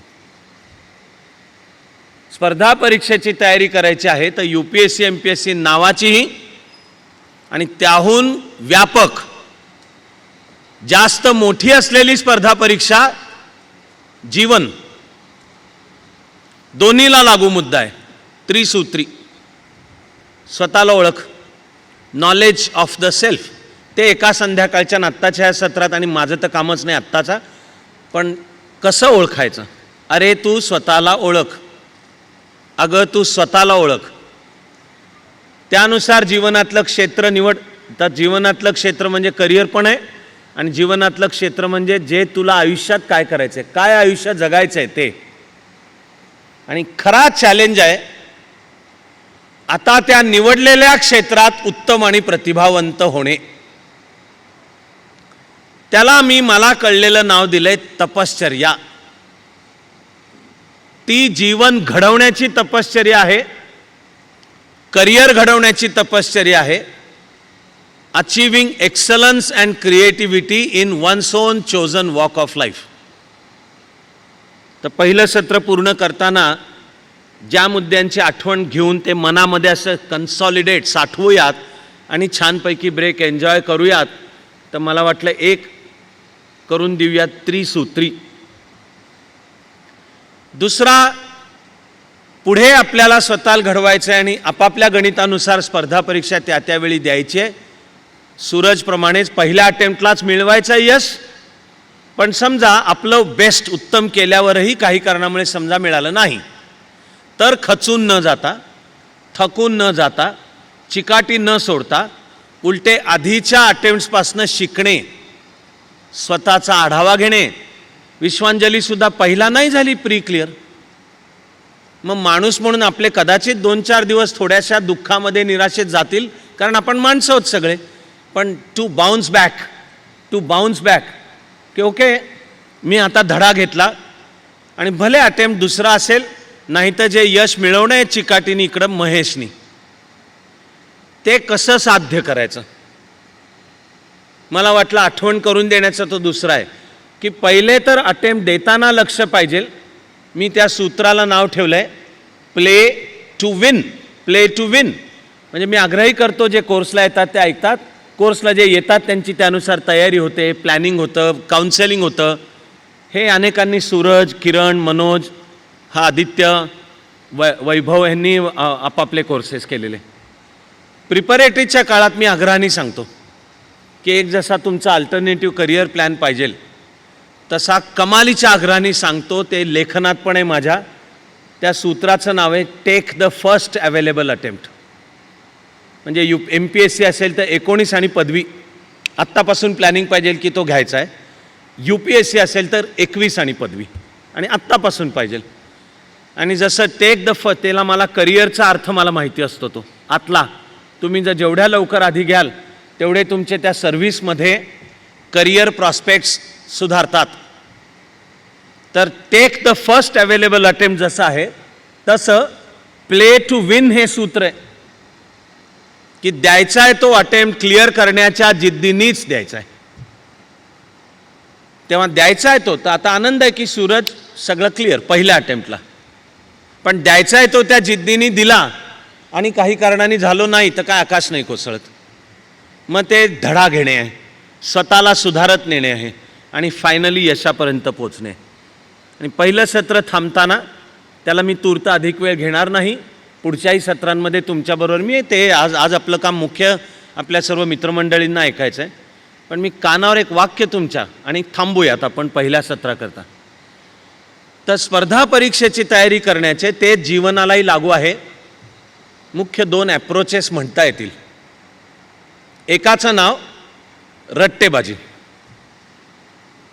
रट्टेबाजी म्हणजे हे असा समोर बैस, हे गाईड वाच, हे पुस्तक वाच, हे अशा नोट्स घे, तेवढंच पाठांतर कर. प्री मेन्स इंटरव्ह्यू सगळ्याला लागू आहे, ते सगळ्याला लागू आहे. बिलकुल इंटरव्ह्यू पातळीला सुद्धा हा असा प्रश्न येईल त्याचं हे उत्तर दे, असा प्रश्न येईल त्याचं हे उत्तर दे. टाईपची तयारी करता येते, काही ठिकाणी करवून घेतली जाते.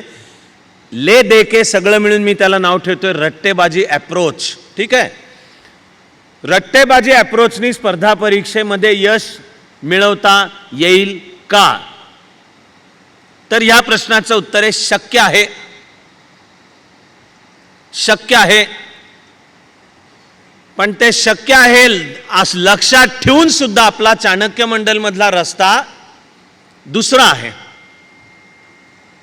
त्याचं नाव आहे स्वाध्याय पद्धत. ते विचारपूर्वक आहे. म्हणून रचना हे हा असा फाउंडेशन, मग प्रिपरेटरी, मग UPSC MPSC. तरी त्या UPSC MPSC भर रट्टेबाजीवर नाही आहे. त्याचं मोलाचं कारण तुम्हाला समजण्याची बुद्धी ईश्वराने दिलेली असावी अशी मी आशा बाळगतोय. जो आज रट्टेबाजी करून परीक्षा क्लिअर करणार तो उद्या शासनातला अधिकारी सुद्धा त्याच दृष्टिकोनाचा जगणारा वागणारा होणार. पण अधिकाऱ्याचं काम आहे की तुला विषय समजलेला पाहिजे. समोर येणारी फाईल, त्यामागचे कायदे, राज्यघटना, प्रशासकीय नियम, हायकोर्टाने सुप्रीम कोर्टाने दिलेले निकाल आणि त्या सगळ्याच्या गुंत्यातनं तुला अभ्यास करून नीट तुला निकाल द्यायचा आहे. तर त्याला अंगी बांधलेला स्वभाव पाहिजे की समोर आलेल्या कोणत्याही विषयाचा अभ्यास स्वतः कसा करायचा, मुळात कसं जायचं, ते आपलं काम. ते आपलं काम. थांबतानाचं माझं जे लाडकं वाक्य आहे की तुम्ही मार्कांचे गुलाम व्हायचं नाही आहे. रट्टेबाजी म्हणजे तुम्ही मार्कांचे गुलाम होणे. तुम्ही मार्कांचे गुलाम नाही व्हायचं आहे, मार्क तुमचे गुलाम होतील असा अभ्यास आपण करायचा. तो आपला रस्ता आहे, तो चाणक्य मंडलचा रस्ता आहे. म्हणून आहे की कसं स्वतःला घडवत ने असं लक्षात घेऊयात. करेक्ट 30पेक्षा कमी मिनिटांचा ब्रेक एन्जॉय करू. 5:59 इथे सगळे बसलेले असावेत असं सांगतो. Enjoy your break. Thank you. All the best.